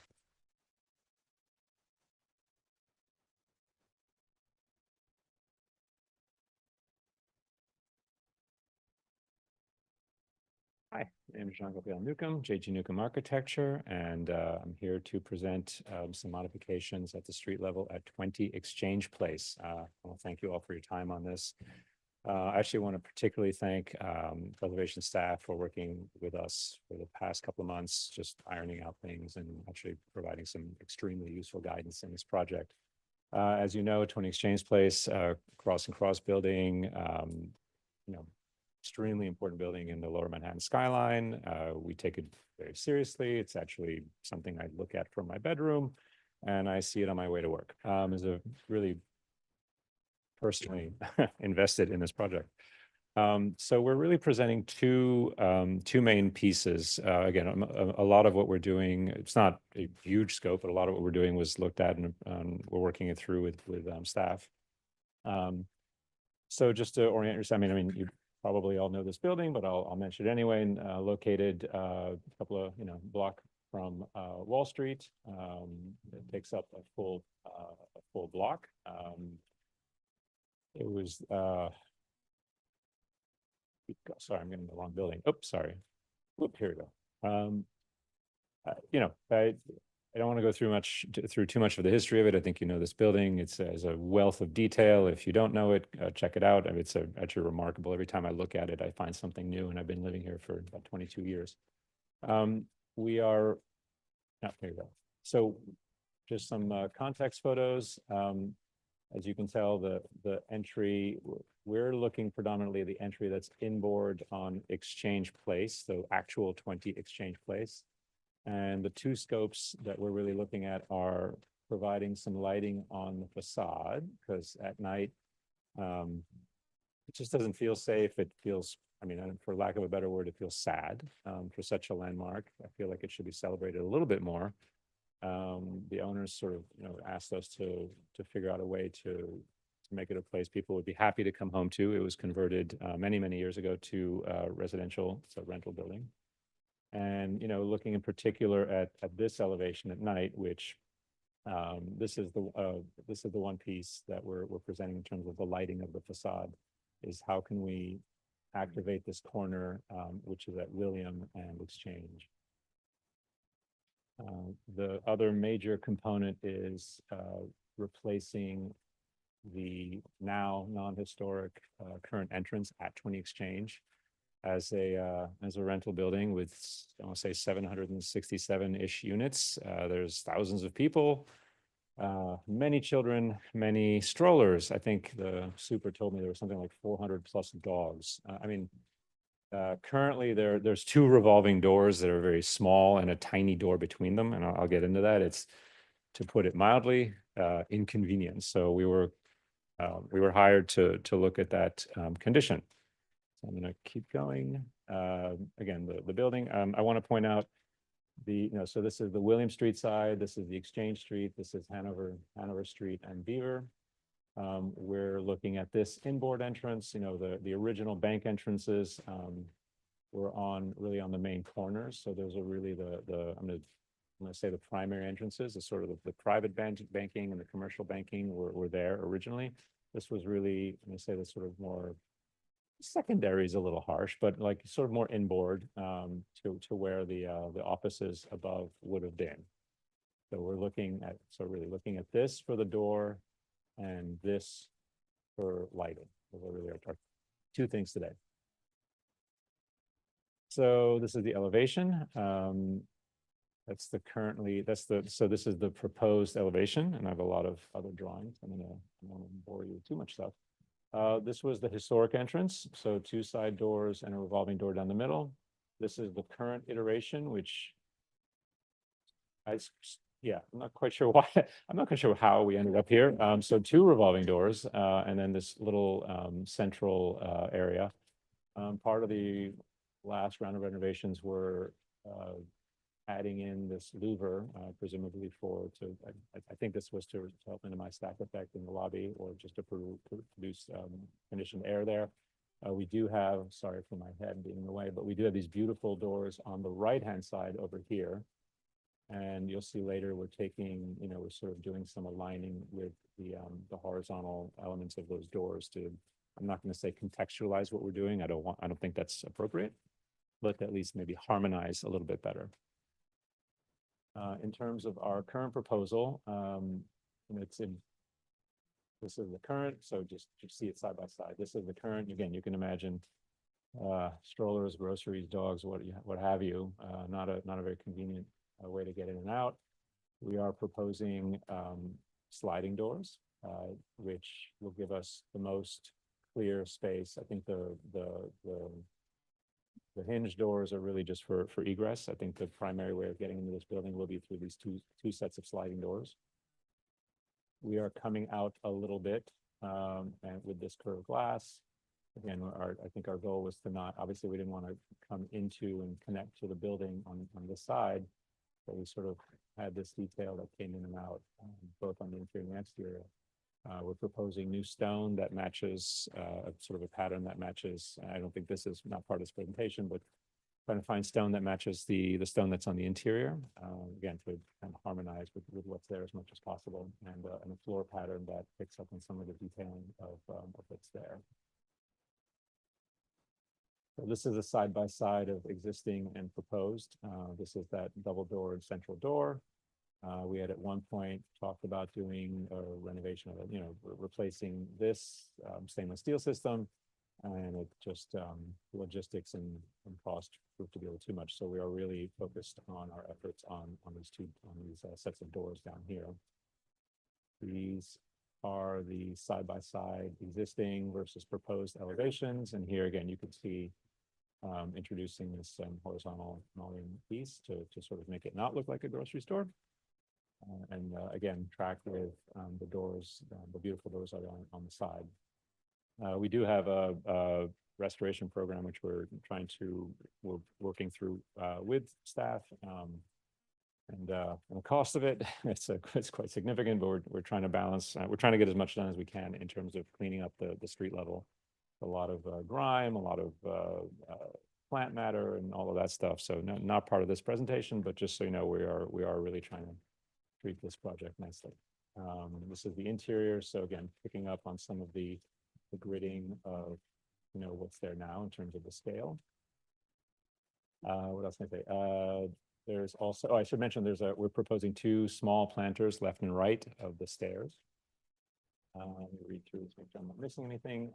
So this is a misnomer. I don't think we're trying to match the historic metalwork. That would be really difficult because it's silver. It's a nickel silver. It's quite stunning. I don't know of many buildings with nickel silver, especially at this quantity.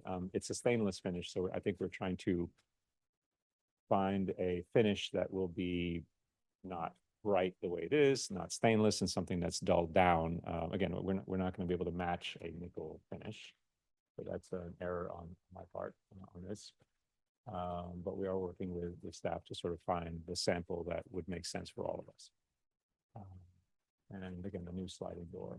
This is the other, just the sort of blow up detail, again, sort of a little larger scale of what we're doing, trying to do. And blow up some details on the storefront for reference. I'm happy to go back to this.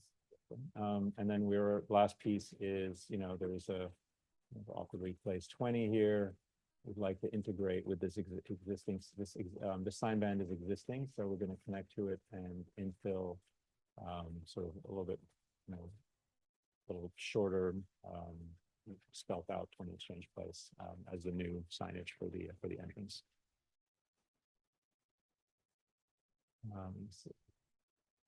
In terms of the planners, they're additive. We don't plan on connecting to the building. They're supposed to sit there. Part of the work on the lighting is these are existing lanterns. We're going to relamp them so they're not so kind of fluorescent looking right now. And one of the proposals is to basically add a small light at the bottom of this to sort of light the planning, create a moment there so you know where the entrance is, trying to kind of direct people towards that. But yeah, I mean, I think the cladding of it is sympathetic with the limestone that's on the base of the building. Oops, and so we have an appendix which has the lighting portion, which has been going back and forth in terms of whether it was included in this presentation or not. It is included, so I'm going to keep going. I'll give you. If you could really, what we need you to address is the band fixtures on the historic entrance. I'm getting there. Yeah, I'm going to skip. This is the whole lighting. It's a lot of very subtle, hidden light fixtures. It's not meant to be garish. There's a lot of, I can point to buildings in this neighborhood that didn't do it so well. So we're trying to be very, very subtle. This is not like a brightly lit building. People live here and all that. But again, the scope that we're looking at is the William and Exchange Place corner. And again, that's the concept diagram for the lighting overall. Again, subtle glows. I'm not going to talk about most of that. This is that doorway. And my eyesight's terrible, so I'm trying to look at that, but it's on the thing. So this is, we have a sign band that had the name of the building on it that was removed. Right, so and that's where we want to place our light fixture. So the idea is to do an additive 1 5/8" on top. There's a way to attach this without drilling into the existing band, even though the band's not historic. We kind of want to not modify anything as much as possible. There are apparently 2 screw locations that they can drill out to attach this on, so it would be non-harmful, which is good. If you want to see it currently, it's installed. They actually just clipped it on. You can see the clips. I don't think that's so nice. And that's about it. It's really 3 metal bands that are broken and, like I said, installed on existing screw holes. In terms of the effect, so this was the historic photo. So you can see the band that was there, which has been unfortunately removed. This is what is here currently, which don't know if it's historic or not. I think it may not be. And this is not finished properly. This is our mock-up from about a week ago, showing what it is. It's essentially just a break form piece of metal. It's attached in through the existing screw holes. And again, the light effect, I think at night was very pleasing. It's actually really nice. I actually walked from my office and it actually stopped me in my tracks. I forgot it was on. So I was like, oh, this is nice. It really does make a big difference on the corner. We're trying to be good neighbors. We're not trying to make this like blast light. And that is what I'm sharing with you today. Thank you. And we have some questions. Commissioner Goldblum. Okay, so looking at this entrance, Can you go back to? no, you can stay right where you are. The metal, the yellow metal, is that bronze? That is the nickel silver. That's the nickel silver. Okay.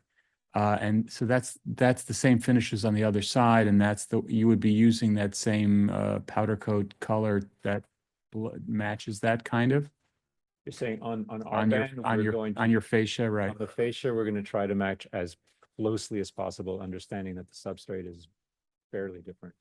But yeah, it's amazing. Every door is nickel silver. It's quite extraordinary. And under the number 20, is that grill work still there?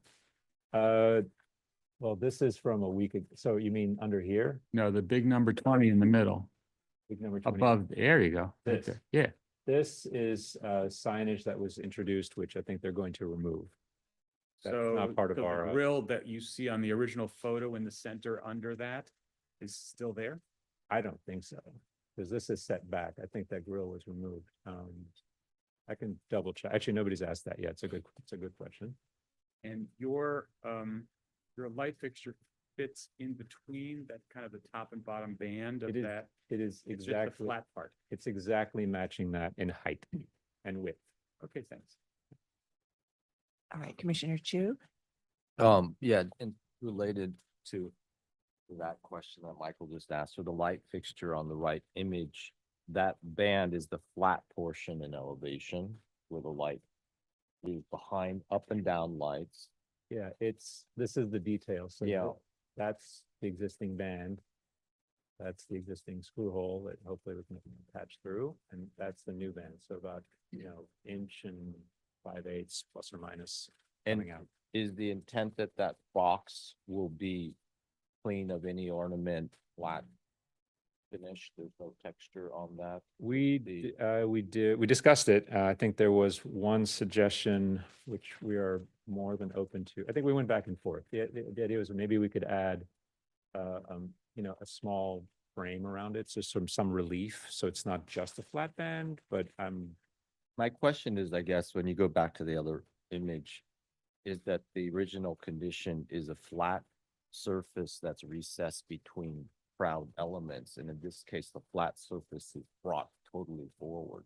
Correct. And from this image, unfortunately, it looks kind of like a roll down shutter. I'm just trying to understand what the mock-up would be different from the real, the final version. So this is the band. The You can light see behind it.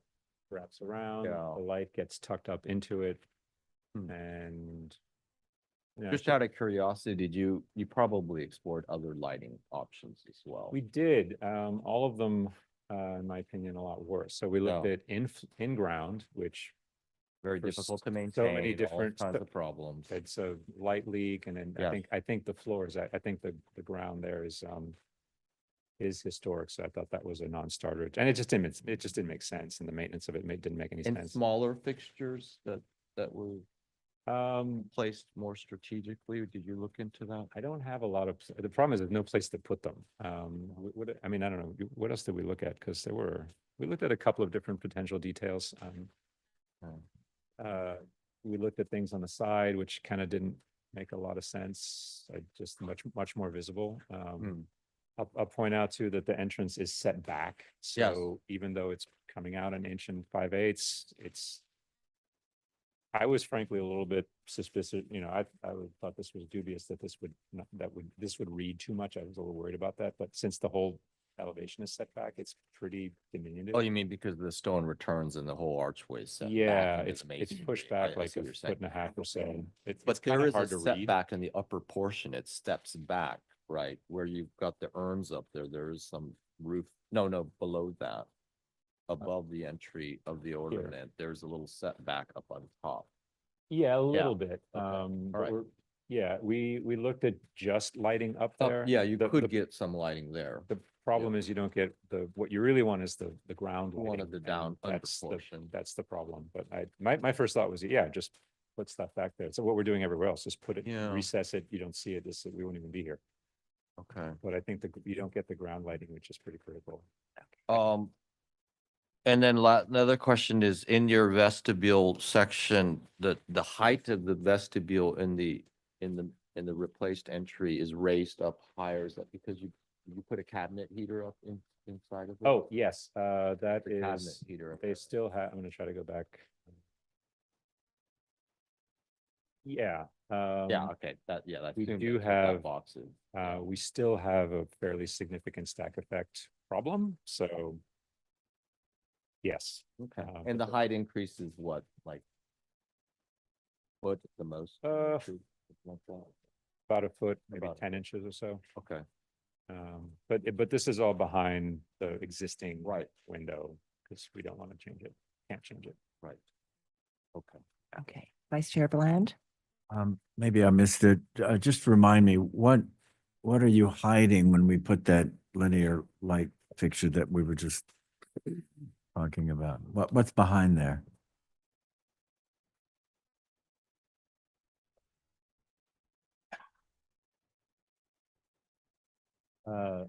That. It's these three bands. A flat panel. Yeah, so again, what was here was beautiful trees that kind of Got it. matched what's going on below. And that had the signage Yeah, on the. I understand now. Thanks. Other questions? All right, we'll move to public testimony and we'll come back to you. Is there anyone in the room who would like to speak on this item? Noting that there isn't, I will turn it over to Stephen Thompson to see if we have any remote participants. Anyone joining us via Zoom who would wish to testify, please use the raise hand function. All right, seeing none, I will note for the record that Manhattan Community Board 1 recommends approval. Commissioners, do we have any final questions? All right, so let's close the hearing and move to our discussion. Commissioner Goldblum, would you make a motion to close the hearing? So moved. Thank you. Commissioner Ginsburg, would you Second. second? All in favor, say aye. Aye. Any opposed? Okay, so we are looking at two of the entries. One is on Exchange Place, where the proposal includes removing the revolving doors and installing a new door system, vestibule system for ease of access for the residential tenants and the residential use. And then at the Chamford Corner entrance between Exchange Place and William Street, the proposal is to install this LED light at the top of the ornamental enframement for the first floor. Commissioner Bland, would you like to start this one? You know, I'd be delighted to start this one because this is my favorite building, bar none, downtown. This is an extraordinary building. I think it's been overlooked by too many people for too long. I once even was hired briefly by a Dutch developer who had great plans for this building, which never materialized, at least with me. And I remember being up in the chairman's office, way up in the clouds, and it was all wood, and I'm sure it's in somebody's apartment now, which is an extraordinary place. But it's at the ground level that is so extraordinary. These three entrances are kind of worthy of a Baroque Roman corner or something. I just, and the metalwork is extraordinary. So I'm so happy to hear about its more recent past and its use now as a home for 40 dogs and their owners. So back to what's relevant. I think this is all needed. I mean, I think it seems to be in very sensitive hands. In some ways, I wish you hadn't brought in the grocery store analogy but I think that the fact that you did means that you're very aware of why it cannot look like that. And I think you've gone to some pains to be sure that it won't. I was a little worried about about that linear light fixture hiding something. I just didn't follow that well enough, but since it's hiding a more recently changed, non-detailed piece of metal, I think I don't have a problem with that. I'm not sure I don't like the 20 on the left better than the 20 Exchange Place on the right, but I mean, I think those are just kind of personal preferences as opposed to what's appropriate or not, so I don't think it's inappropriate. And the other changes, the other lighting ideas, I think, you know, we don't regulate the quality of light. We just regulate fixtures that we can see. And I don't see any problem with any of those either. So I'll let others complete their thoughts. Thank you. Commissioner Chapin. Yeah, I think that the changes that they proposed are appropriate and, you know, as well as the lighting and the signage choices. You know, the existing was fine, but I think that the current one is also appropriate. So I can approve this as presented. Commissioner Lutfi. Yeah, I want to echo Fred's comments about the beauty of this building and in particular this gorgeous entrance. You know, it's funny. I mean, it's wonderful that this has been converted to residential housing, and there are quite a few wonderful buildings downtown that have and have a lot of rental units in them. And having been in a couple of them, it's sort of wonderful to walk inside of them and see the grandeur of the interiors with the elevators, and it's like this wonderful throwback. And the people I know who are living in them are so appreciative of their buildings and everything. Also, a lot of them are amenitized in wonderful, understated ways. And they love living downtown. And I want to also say just the fact that this lighting is being addressed is very important. And because still, as you walk down these streets at night, they're very dark. And a thoughtful approach to how this is undertaken is necessary. And I happen to believe that in this instance, it is very well done and very understated. It's going to light architecturally aspects of the building that are important, but also just gently light the area. And I'm not having a problem with that bands with the lighting behind it. I think that works quite well.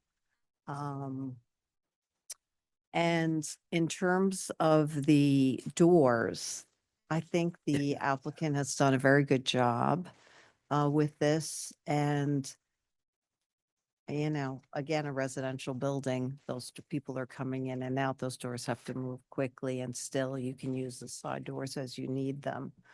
And it's funny because initially I was thinking, gee, it's too bad that they're getting rid of that 20 because there's something really nice about it. But the use has changed, and those numbers were very typical of sort of address numbers on office buildings, and now it's a residential building. And I think this, this new signage makes a lot of sense. So I can approve that. Thank you. Commissioner Chu. I think that of the two areas that are being proposed, this main entry that we're looking at now seems clean and minimal. And I think it's appropriate. The one thing that the applicant mentioned was the finish was still being worked on, so I do think that does need to be finalized with the staff level. In this design, I do appreciate, in fact, the detail of the curved corners at the end, because for me, it feels that it is an insertion into an archway that's existing, and that's a subtle touch that I think helps this design a lot. I do, however, think that the applicant could work on the detail of the other light. My concern is just that it will appear to be 3 boxes that are floating out in front of what is otherwise an incredibly detailed and articulated storefront, which is accentuated by all the massive stonework right adjacent and around it. And I think that if maybe they try an approach where that fixture, if it does need to live outbound of the facade, is maybe treated more as a separate element floating in front and not trying to mimic what won't really appear to be an elevational exercise. It's going to be a three-dimensional piece. It looks okay in elevation, but in 3D, it'll appear to be projecting out. So I would like them to work with staff. I think the intent and the lighting effect is very nice. I just think that the way it looks is a little too obvious right now. And I would like it to not feel like it was potentially a part of the original design, because it's not. Thank you. Commissioner Master. Yeah, I think that the applicant has done a wonderful job here in terms of this entrance. I think borrowing this design element with the grid, I think it helps it not look, as I said, like a supermarket entrance. And it makes a lot of sense for the usage for the residential apartments. So I think they did a very nice job with this entrance. And I agree with Commissioner Lutfi that the signage here, the 20 Exchange Place, is probably more appropriate for a residential entrance. In terms of the lighting, I also agree with Commissioner Lutfi that this area is very dark, and it is a little bit, scary walking here at night. So I'm glad that they are activating and lighting this area. In terms of the lighting, I think Commissioner Chu made some very good points, and I think they can work with staff to refine the lighting. Commissioner Goldblum. Okay, thanks. I agree with general tenor of the conversation. I think that the only thing I'd add is a couple of things. First of all, my guess is that there will be some hardware that's not showing up here, like a sensor for the sliding doors. Maybe they'll choose to put hardware on the operable doors on the outside. They can work with staff on that, and I think that would actually improve it, because I think as it's rendered, I think that you're going to have people kind of going up and going, but I think that's fine. And I think one of the keys to this project's success, which they should handle with staff, is the match of the finish to the nickel silver, a metallic powder coat of some kind will probably get them pretty close, but the staff should look carefully at that, because if it's off, it'll look really bad. If it's just like a beigey, creamy paint, it'll look quite poor. So that's number one. Number two, I agree with Stephen wholeheartedly on the boxes.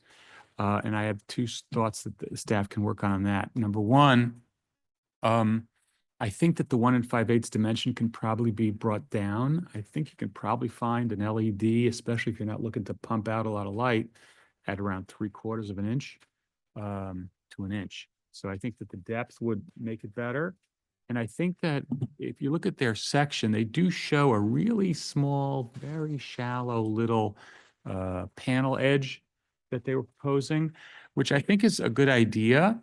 But I think that the staff can work with them. They could easily mock it up to have it either be more prominent, a little deeper shadow might help it. I mean, if you look at the elevation, it's really a series of these kind of boxes, framed boxes. And I think that if it had that reading, it would probably be for the better.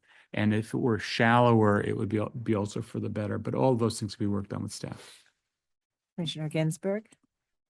In general, I agree. I think this is a very nice, thoughtfully done project. I think the lighting will really help the neighborhood. Although I don't mind the depth, the inch and 5/8.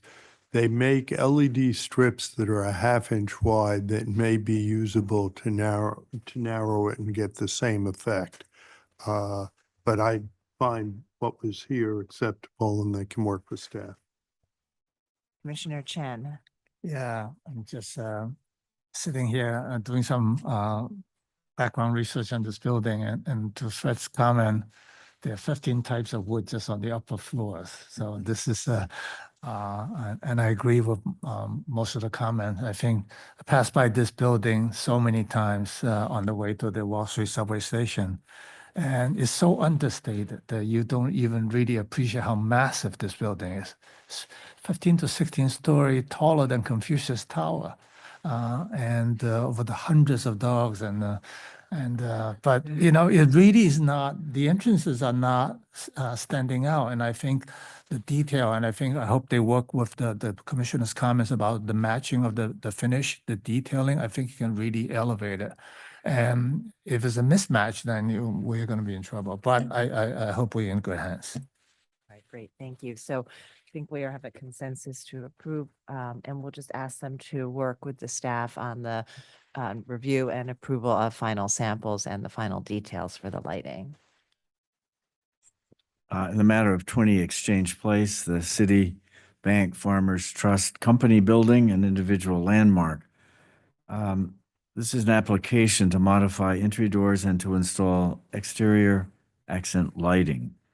I recommend approval, noting that the replacement of portions of the existing modern infill at the Exchange Place entrance will not damage or eliminate any significant architectural features. That the proposed entrance infill will remain recessed within the masonry entrance surround and with only a minor forward change in plane to the introduction of a curved sign plane band, and will be compatible with the upper window to remain.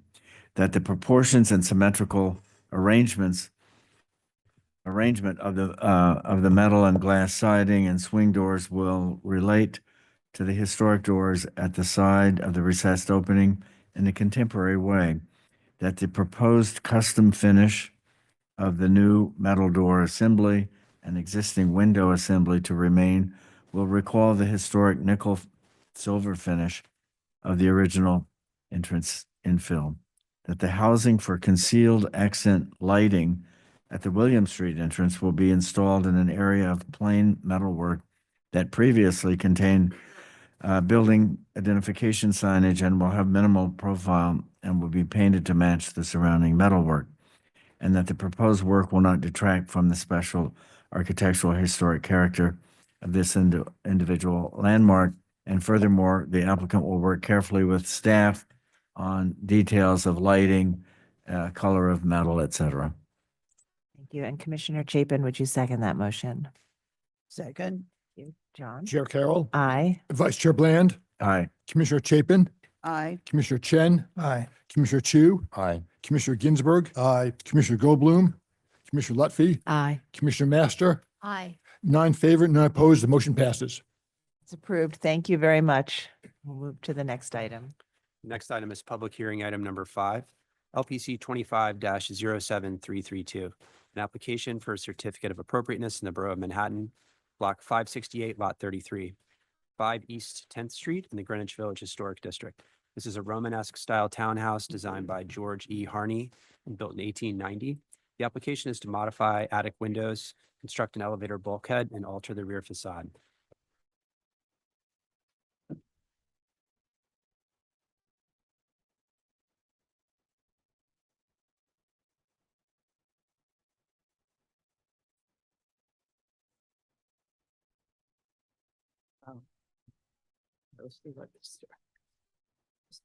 Am I free to start? Thank you, commissioners, for letting us present this project. I want to introduce my team, Ines Gulbenkian, Gary Lynn, and Ethan Fisher. We are very pleased to be working on this wonderful house that was originally built in 1890 by the architect George Harney. And we have 3 principal things that we're presenting to you. One is an elevator bulkhead addition. The second is a studio window at the top floor, which we are reglazing. And then the third is an opening to the garden in the back of the house that is fully glazed.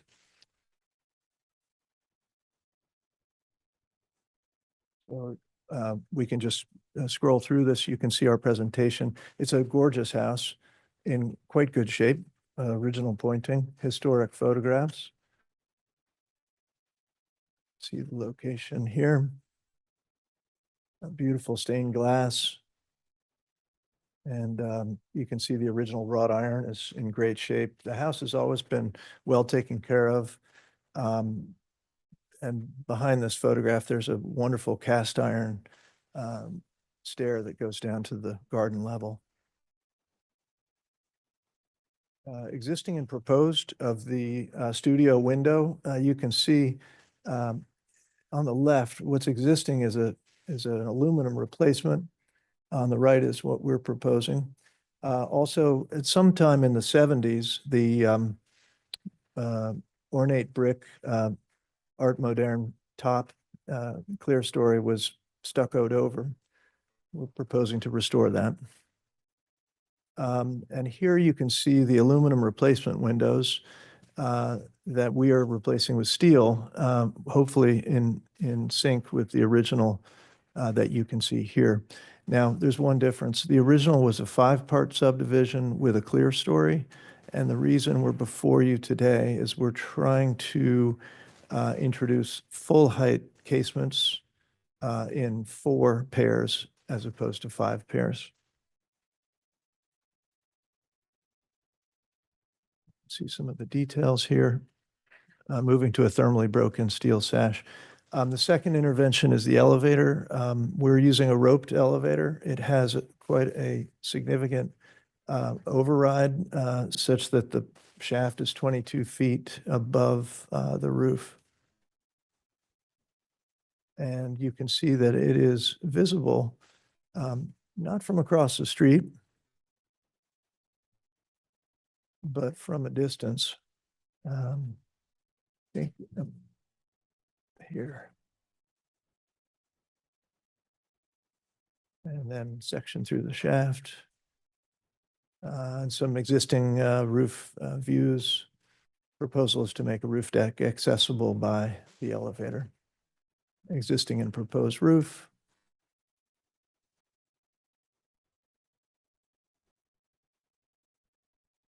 Sorry. There's the site plan from across the street, not visible. Now, the last intervention is on the back of the house where we're removing an existing window box, not original, and also a storm shed that is original. There you can see the bay windows in poor shape. You can see evidence of the infill brick when this was added. They took something else out. You can see the old lintels from that earlier expression. Views of the garden and the storm shed, which is, by the way, within the setback, the rear yard setback. So built prior to zoning. And then a view of the inner donut. And you can see directly across is quite a contemporary facade that we're addressing property line to property line with, which was presented by Schultz Architects and approved by Landmarks. And then our direct neighbor to the west, this facade is not original, but its changes were predating LPC.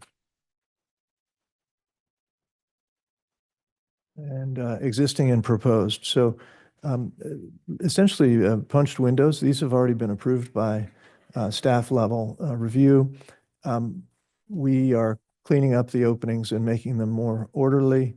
And then down here, just the same, essentially cleaning up the back and making a very minimal 2-story window that complements a 2-story living room, a double height rather. Section through the house. And some examples of other glazing like this. This is a company, Panorama. The windows will be electrified. And this is a beautiful system engineered and manufactured in Portugal. Very similar to Skyframe in its expression. Beautiful and minimal considering its size. And I think that's our presentation. We have lots more detail in an appendix. Oh, this is a little info on how we're going to make that opening in terms of shoring. Different steps from our engineers.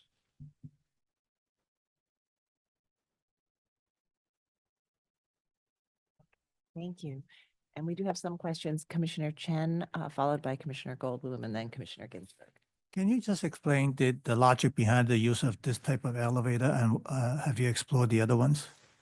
Yes, because of the height of the building, we are not able to use a hydraulic elevator. So that's the primary decision. We have a roped elevator, which requires a machine room, more significant machine room. And because space is precious, the idea is to put the machine room above the shaft. And so that requires the additional height of the shaft. Commissioner Goldblum.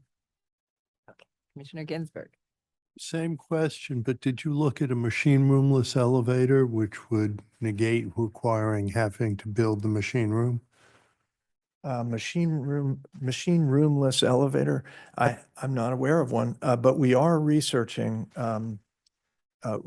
I shall say, we've presented this. This is based on shop drawings that we've received from an elevator vendor.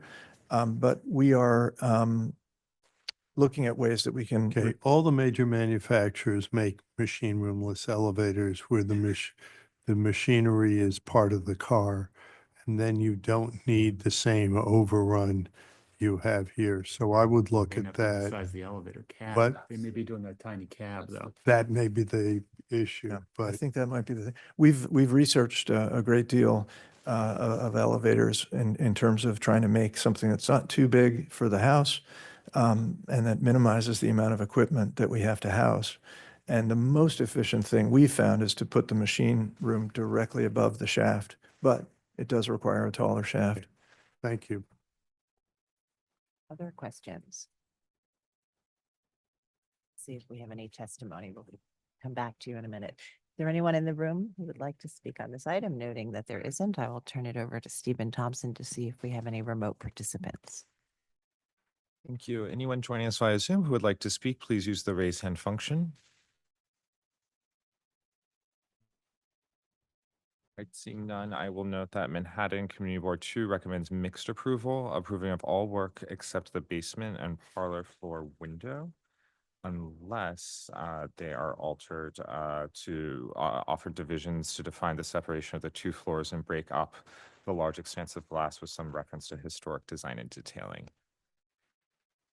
Thank you. So the comment from the community board is on that double height window in the rear, and would you like to address that comment?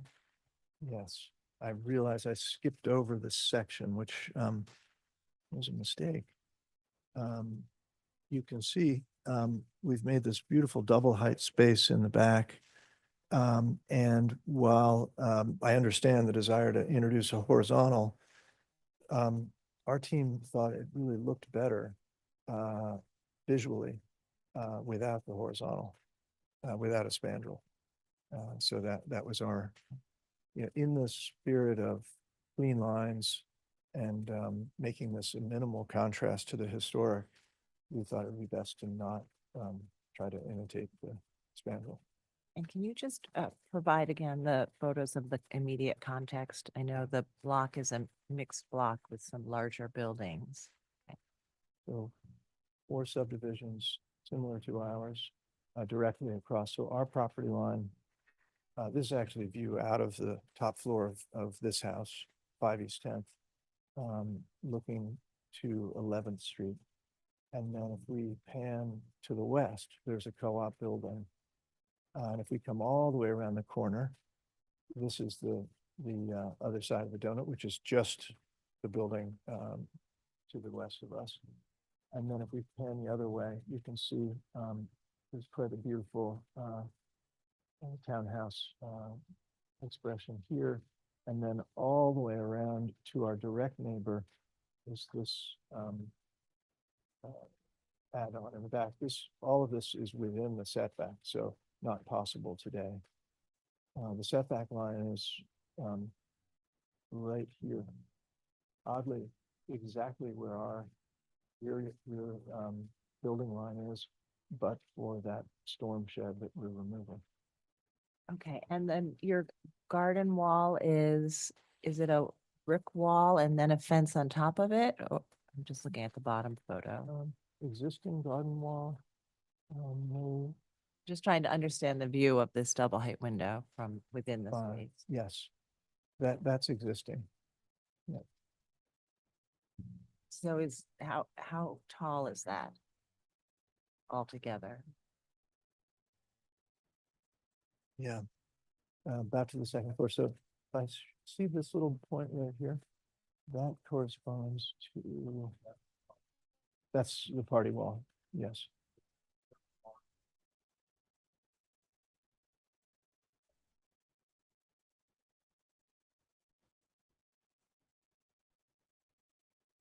Is not at all similar to, it's like a floor difference from the front entry, correct?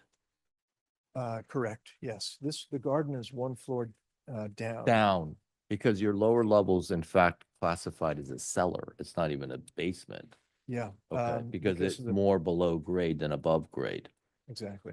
So what you're proposing is these big glass doors that come down to a cellar level. Correct. Okay. Yeah. Thank you. That's a really important Yeah. clarification. And as Sarah mentioned, there's a solid wall, then a fence above it. Are we to assume that the solid portion is in fact grade of your adjacent neighbor? Are they up higher than you? Yeah, they are actually. Yeah, because then the fence probably begins at grade level and goes Begins up, at grade, correct? yeah. Okay. Interestingly, the house directly opposite us has a garden at the same level. Oh. Okay. So it's a funny excavation. Okay. Here we go. Okay. All right, commissioners, any other final questions? Let's begin our discussion. Commissioner Chen, would you make a motion to close the hearing? So moved. Thank you. Commissioner Ginsburg, would you second that Second. motion? All in favor, say aye. Aye. Aye. Any opposed? Okay, so we've got three components to this application. We have at the front facade, replacing the studio windows.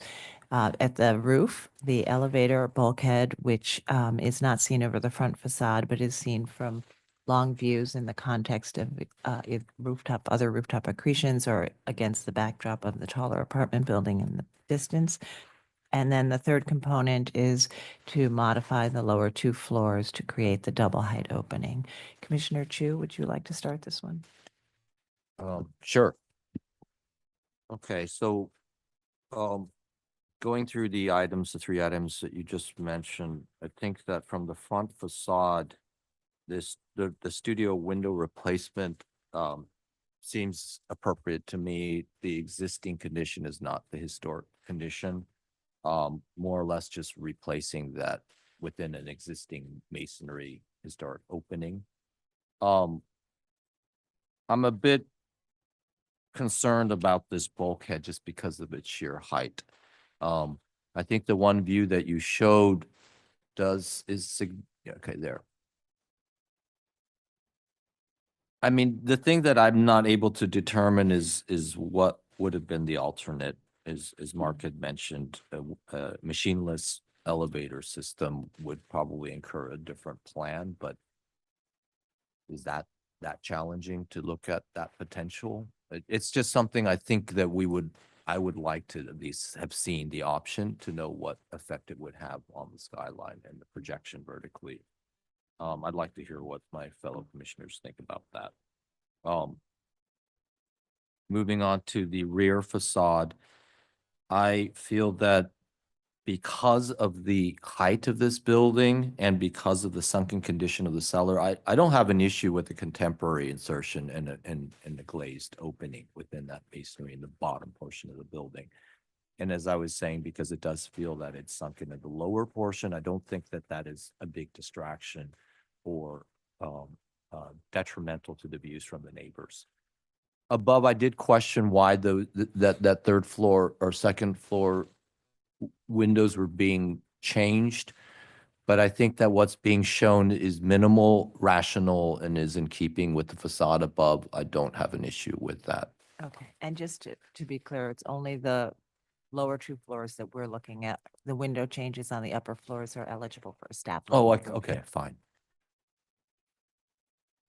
Commissioner Master? Yeah, I'll address each of the elements separately. In the front, what the work that they're doing to replace the studio windows is fine. I can find that appropriate. In terms of the elevator bulkhead, I know that it's high. However, it's not visible through the primary facade. And I think given the context with higher buildings, I can find it appropriate. And then the rear windows, the double height windows, I think because of the reasons that Commissioner Chu stated, I think that they are appropriate as well. I agree with Stephen. I think that on all 3 points, kudos for exposing the decorative brickwork at the top. No problem with the steel windows. The bulkhead is too high, I think, and it's odd. It just looks odd in its, looking at it from the streetscape. And I think that you can get a machine roomless elevator. It may be a little bit bigger in plan. I think they should look at alternates for that. Although I do like the copper cladding. I think it's kind of an interesting object up there, but it is a little bit too big. I love those sliding doors. I wish I could use them on a job of my own. They're really very sexy. So, and I think that considering that it's really very low set down, I don't think it's a problem of it. We often ask for that transom bar, but I think here it's not relevant.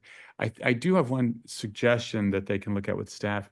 Given the phasing document that they presented for the shoring for that lower level opening, it might be tough to match that top course of brick where they're putting in the new steel.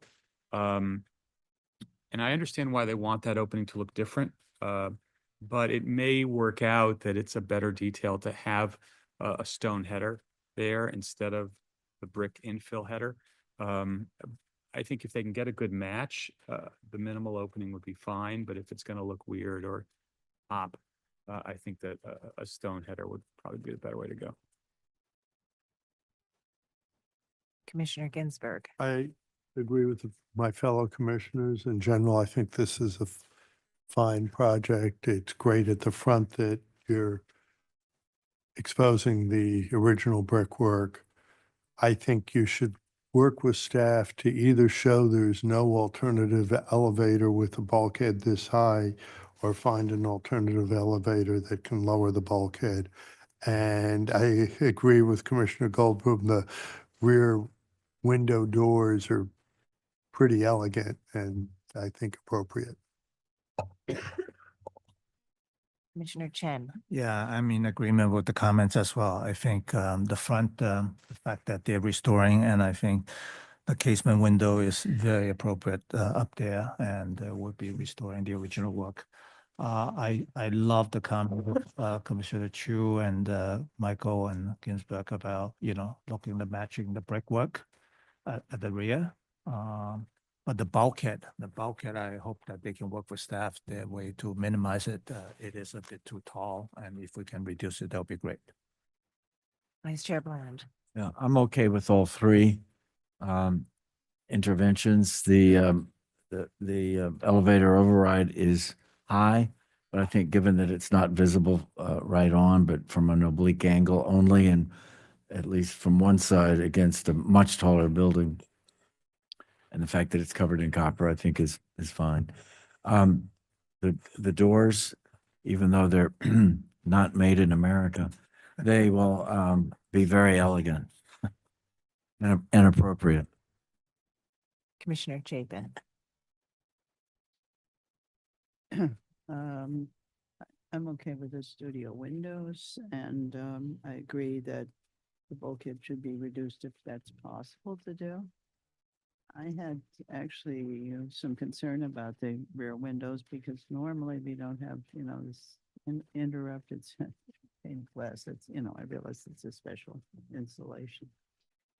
And the examples the applicant showed were things that had some kind of, intervention to lessen the impact.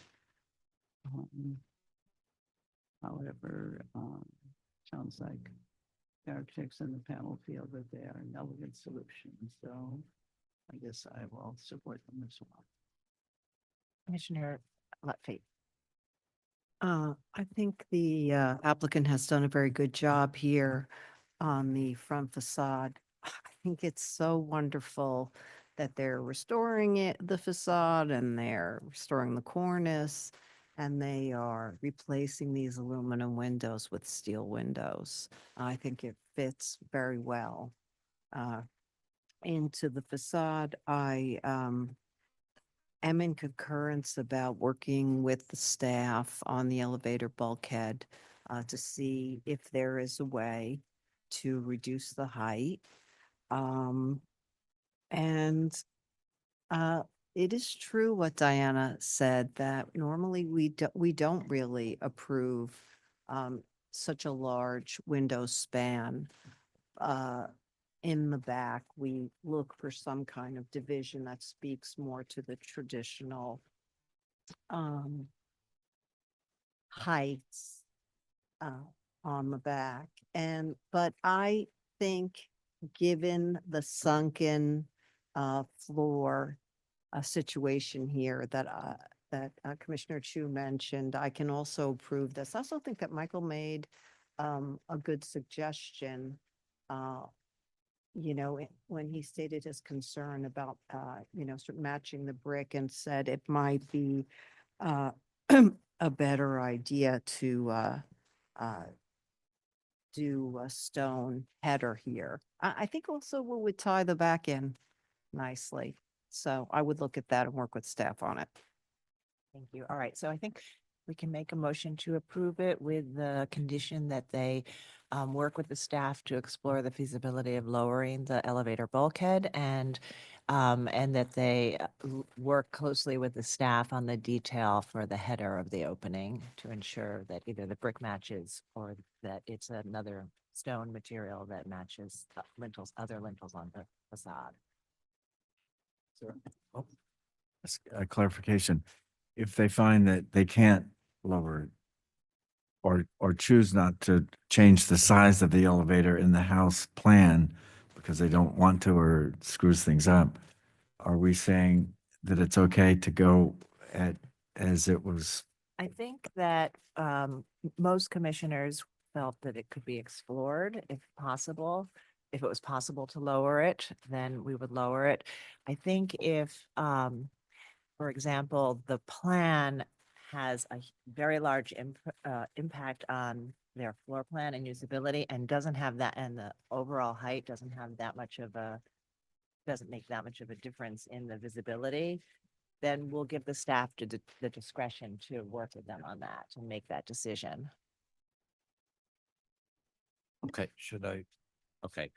In the case of LPC 25073325 East 10th Street, Greenwich Village Historic District, a Romanesque style townhouse designed by George E. Harney and built in 1890. Application is to modify attic windows, construct an elevator bulkhead, and alter the rear facade. I note that the building scale, style, materials, and details are among the features that contribute to the special architectural and historic character of the Greenwich Village Historic District. I recommend approval, finding that the proposed work will not alter or damage or eliminate any significant architectural features of the building, that the top floor of the front facade is part of a later alteration to the building for which the original window assembly has been replaced, and the proposed steel casement window assembly will better recall the historic configuration and harmonize the facade. That the proposed copper-clad elevator bulkhead proposed will be looked at with the staff to determine if an alternate elevator system might produce a better massing on the building or a lower bulkhead without extreme challenges to the design planning of the floor plans. and leave that up to the staff to determine with the applicant which version is more appropriate. That the proposed work at the rear facade will not be visible from the public thoroughfare, that the proposed double height opening at the rear facade featuring a 4-panel sliding door system with thin frame will not overwhelm the tall rear facade of this altered row house, which already features varied fenestration, and that the work will not detract from the special architectural and historic character of the building or the Greenwich Village Historic District. And then again, as noted by Chair Sarah Carroll, that the detail for the header over the new 4-panel tall sliding door system will be worked with staff on for minimizing the potential for mismatch brick header condition. Thank you. Commissioner Master, would you second that motion? Second. And Mark, will you call the vote? All right, I'm gonna have to do with Chair Carroll, Aye. Commissioner Bland, Aye. Commissioner Chapin, Aye. Commissioner Chen, Aye. Commissioner Chu, Aye. Commissioner Goldblum, Aye. Commissioner Ginsburg, Aye. Commissioner Lutfi, Aye. Commissioner Master. Aye. With 9 in favor, none opposed, the motion passes. All right, that's approved. And please continue to work with the staff. Thank you. We'll move to the next item. The next item is public hearing item number 6, LPC 25-04871, an application for a certificate of appropriateness in the Borough of Manhattan, Block 793, Lot 61, 140 West 18th Street, the 140 West 18th Street Stable Individual Landmark. This is a Renaissance and Romanesque revival style stable built in 1864 to 65, and the application is to install storefront infill and replace a window.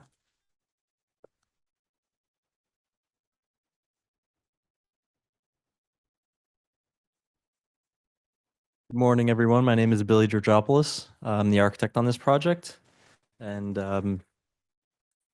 let's get started.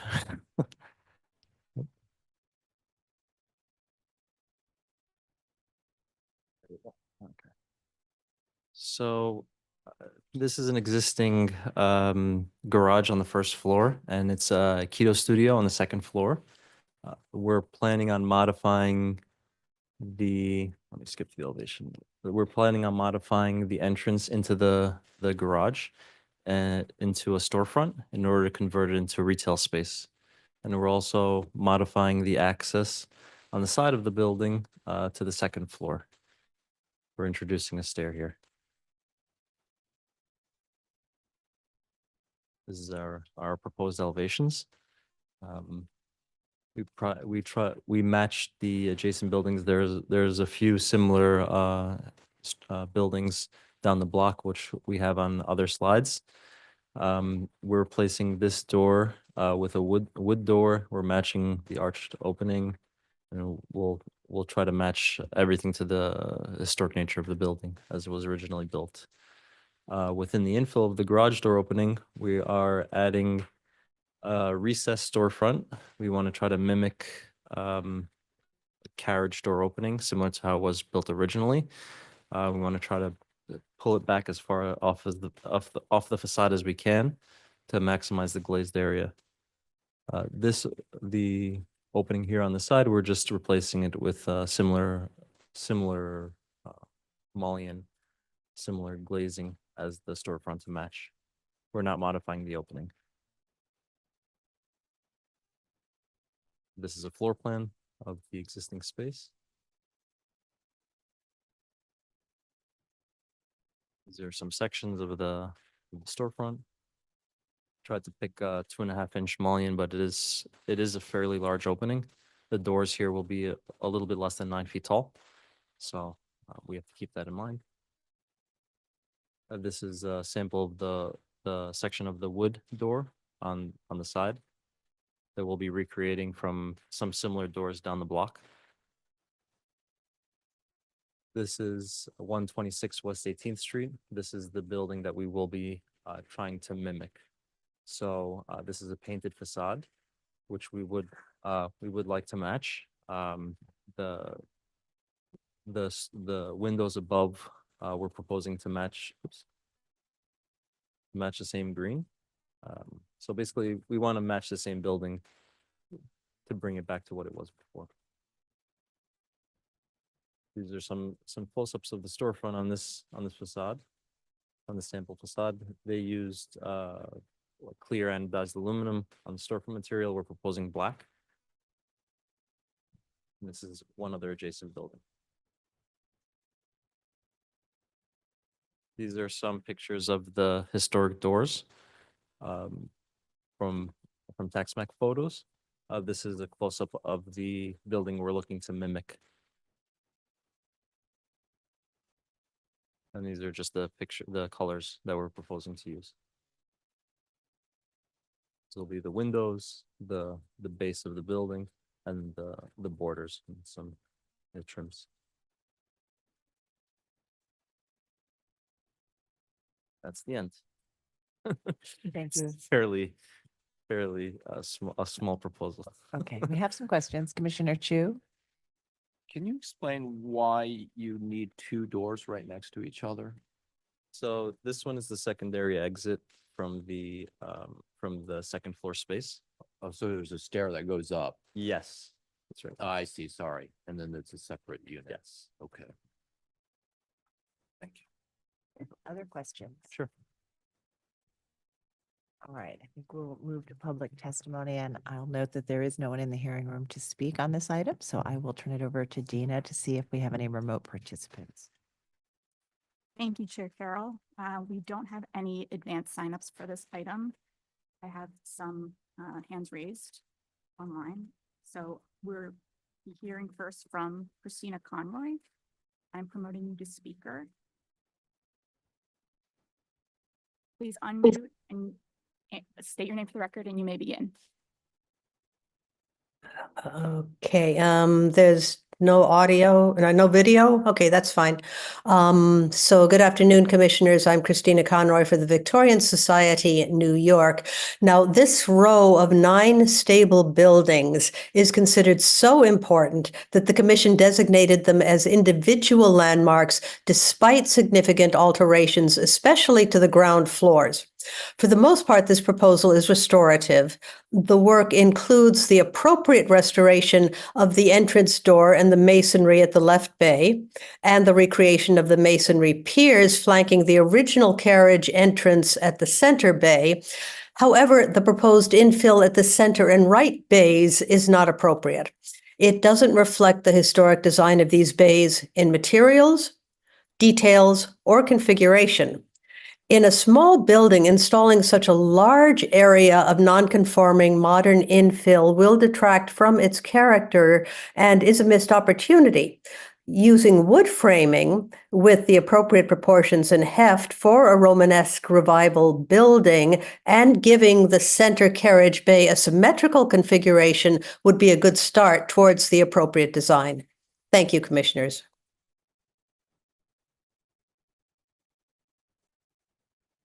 Thank you for your testimony.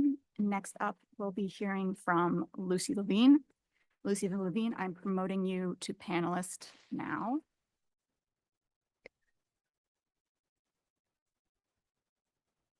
Please unmute your line, state your name for the record, and you have 3 minutes to speak.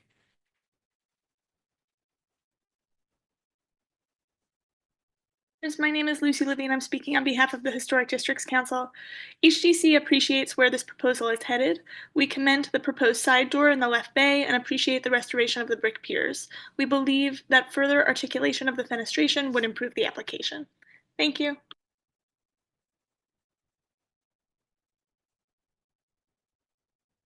Thank you so much for your testimony. I am looking at the attendee list right now, and I see no additional hands raised. So I will turn it over to you, Chair Carroll. Thank you. Did we have a community board? Yes, apologies. Manhattan Community Board 4 recommends approval on the condition that the first floor door on the east side of the facade is accurately restored. Thank you. Would you like to respond to the comments we've heard? Yes, so there are similar buildings within the roadway there that they do match this configuration. We're trying to maximize the glazing again to to create an open feeling similar to the way the carriage doors would have been originally. If we use wood mullions and wood, anything wood, the framing would be a lot larger and you wouldn't get this clear area that we're looking for.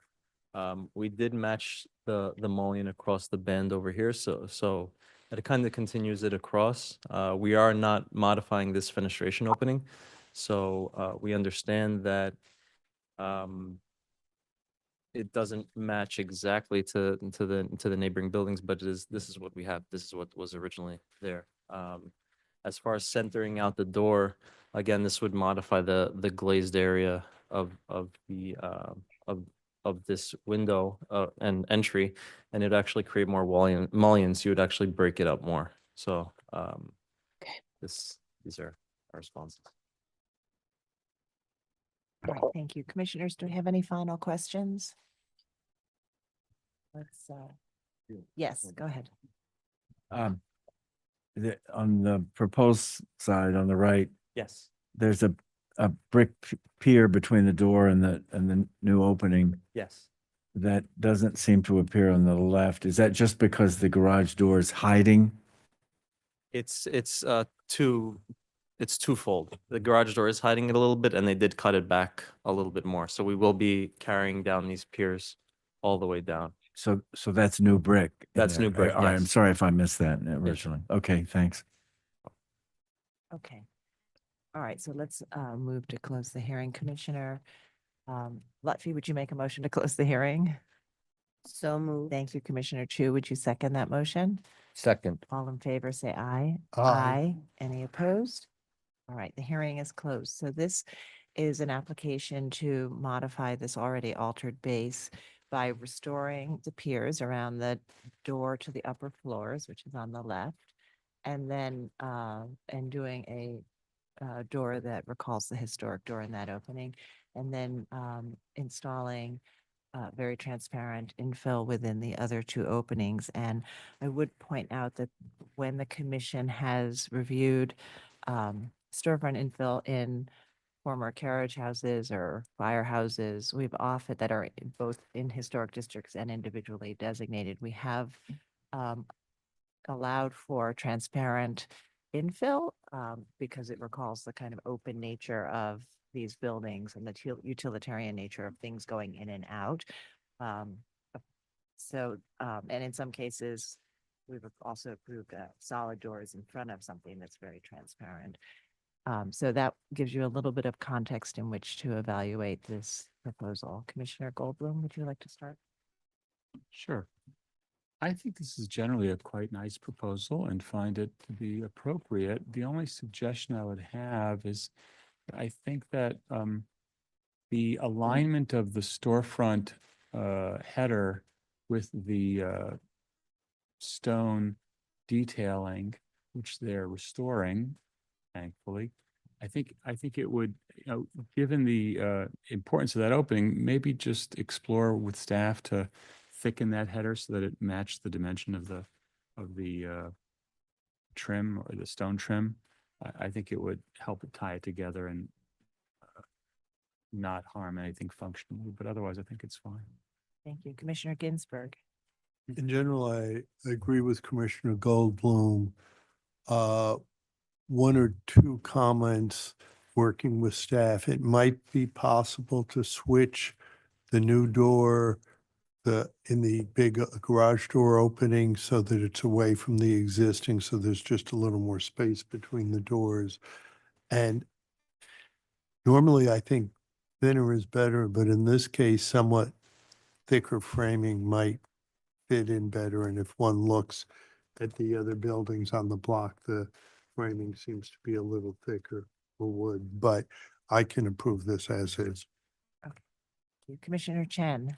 Yeah, I think this is a very nice proposal, and I'm also in agreement with the Michael and Commissioner Ginsburg's comment. I think the especially Michael's header that tying to the stonework maybe is a good suggestion. Vice Chair Bland. Good suggestions, but I'm okay with the application as it is as well. Commissioner Chapin. I agree with Commissioner Bland. Commissioner Lutfi. I think it's a good project, but I agree with the recommendations made by Commissioner Goldblum about the header. Okay. Commissioner Chu. I also agree. I just think that the articulation could be increased a little bit more in that main garage door opening, the profiles. And Commissioner Master. Yeah, I think it's very well done. I would just encourage the applicant to work with staff on refining some of the articulation and details. Okay. All right, so I think we can make a motion to approve it with the modification that they work on the details of the header and the framing with the staff. Great. Regarding 140 West 18th Street, an individual landmark, the application is to install storefront infill and replace a window. I recommend approval, noting that the proposed work will not eliminate or damage any significant architectural features.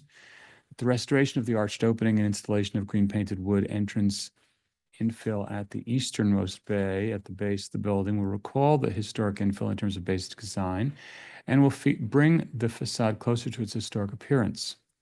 That the garage bay has been altered over time and that the installation of brick piers and stone bands will return the masonry opening to its historic size and appearance.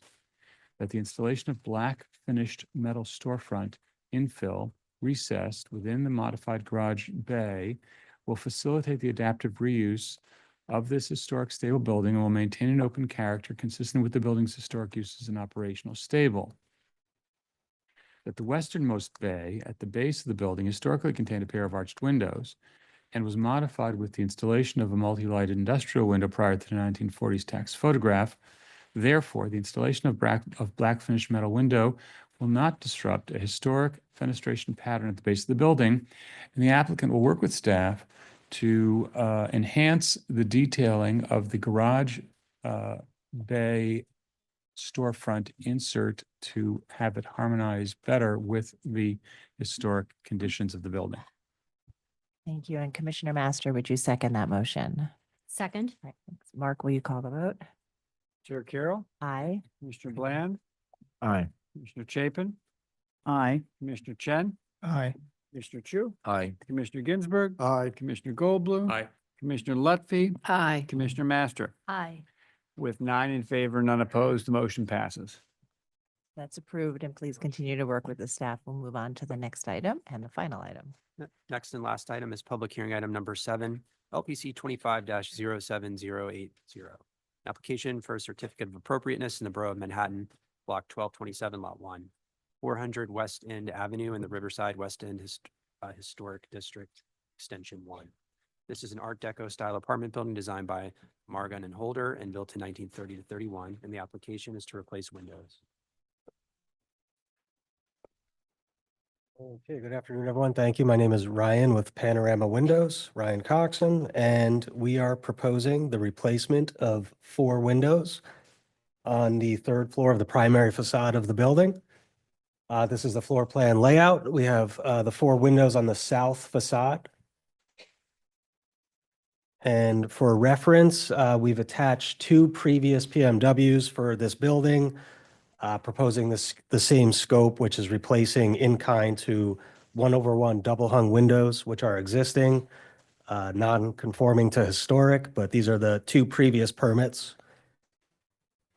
You have 17 CD, and then we have 7A.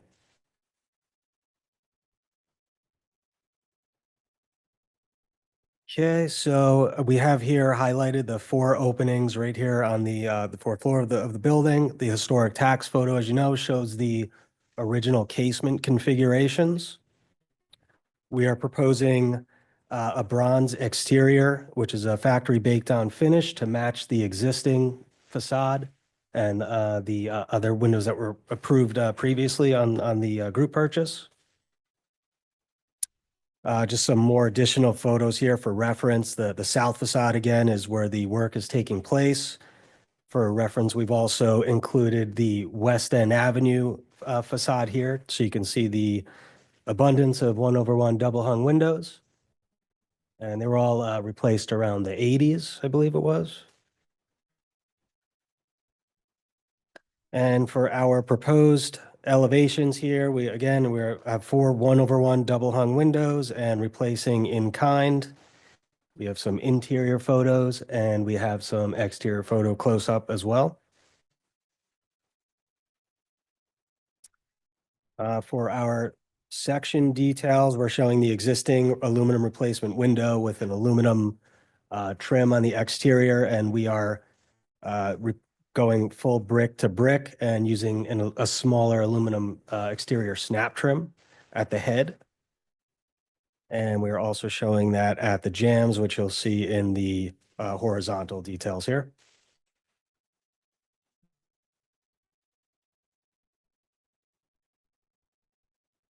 And that is it.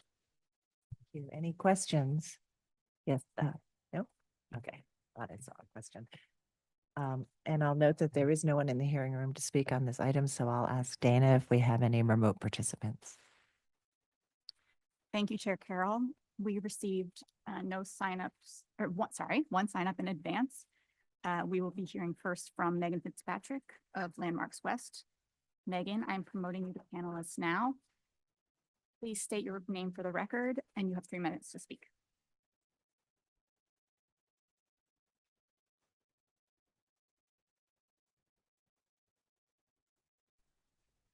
Hello, Commissioners. Megan Fitzpatrick speaking on behalf of Landmark West. The Landmark West Certificate of Appropriateness Committee finds that in absence of a Windows master plan, we strongly suggest the Commission's approval of this project be conditional upon the adoption of a master plan. The current non-original double hung windows are at least consistent throughout the landmark. We urge the stewards of this landmark, the building's owners, to invest in the long-range study of historic conditions and any extent original windows in order to draft an informed windows master plan.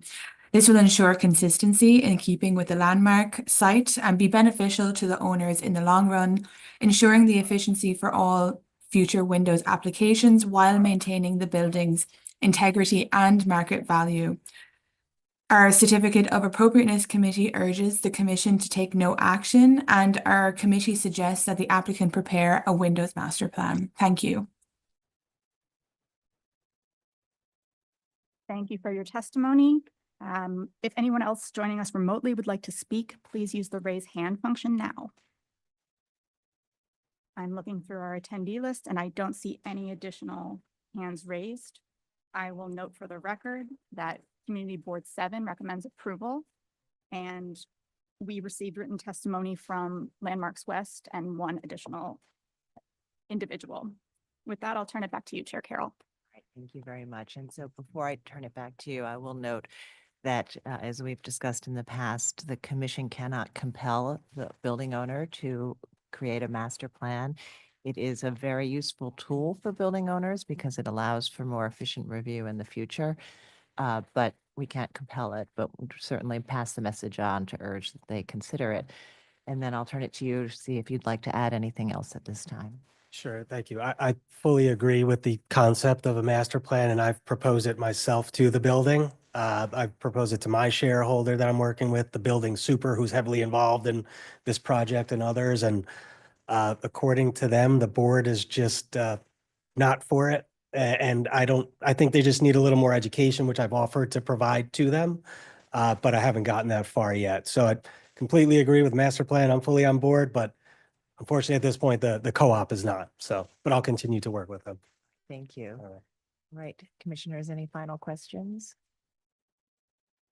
We'll close the hearing then. Commissioner Chu, would you make a motion to close the hearing? So moved. Thank you. Commissioner Lutfi, would you second that motion? Second. All in favor, say aye. Aye. Aye. Any opposed? Okay, so the hearing is closed, and we, as you all know, we have a long and varied history with large apartment buildings, the early 20th century apartment buildings that had most of their windows, if not all of their windows, replaced prior to designation. And in recent years, we have tried to sort of refine and add some consistency to our review and thinking about these on a case-by-case basis and the predominance of the one window type, the architectural style, and the prominence of the building and its siting. This is a building where we have previously approved 1/1 double hung windows in other apartments. And the applicant is proposing another apartment today. Commissioner Ginsburg, would you like to start? Yeah. So this is appropriate. It would obviously be good to have a master plan. I would also have loved to see casement windows, which are more energy efficient and would fit better historically. But given that almost everything on this building is double hung, I can accept it. Commissioner Chen, It's the same here. Vice Chair Bland, Double hung is appropriate. Commissioner Chapin, I agree. Commissioner Lutfi. Agree. Commissioner Chu, Agreed. and Commissioner Master, Appropriate. Commissioner Goldblum. Sorry. This building would be great with the casements. The building is simply designed, especially the side facade. There's virtually no articulation to it. The decorative windows are consistent with the Art Deco style and would enhance the value of the apartments and their appearance. I can't support it. All right, so I think we have enough to support it today. So Commissioner Ginsburg, would you make? With the motion? regards to LPC 25-07080, 400 West End Avenue, Riverside West End Historic District Extension 1, an Art Deco style apartment building designed by Morgan and Holder and built in 1930-31. Application is to replace windows. I note that the building style, scale, material, and details are among the features that contribute to the special architectural and historic character of the Riverside West End Historic District Extension 1. I also note that at the time of designation, most of the multi-light casement windows were replaced with 1/1 double hung windows and single pane tilt and turn windows. I recommend approval, finding that the vast majority of the historic multi-light casement windows at the street facade of this building were replaced prior to designation of the historic district, and therefore work will not further diminish a cohesive historic fenestration.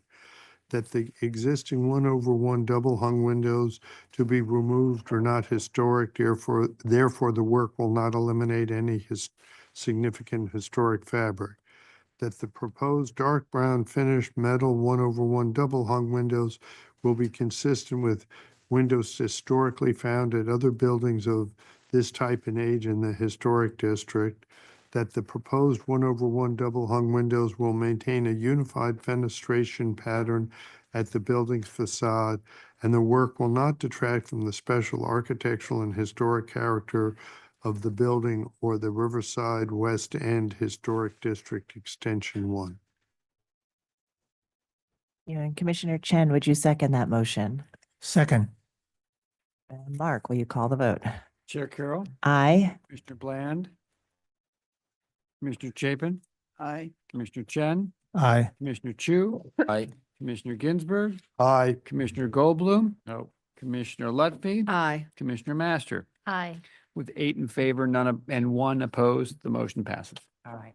So that's approved. Thank you. And that concludes our public hearing today, April 8th. We will not have a public hearing next Tuesday, and we'll see everybody on April 22nd. We are also adding another day, another public meeting day, April 29th.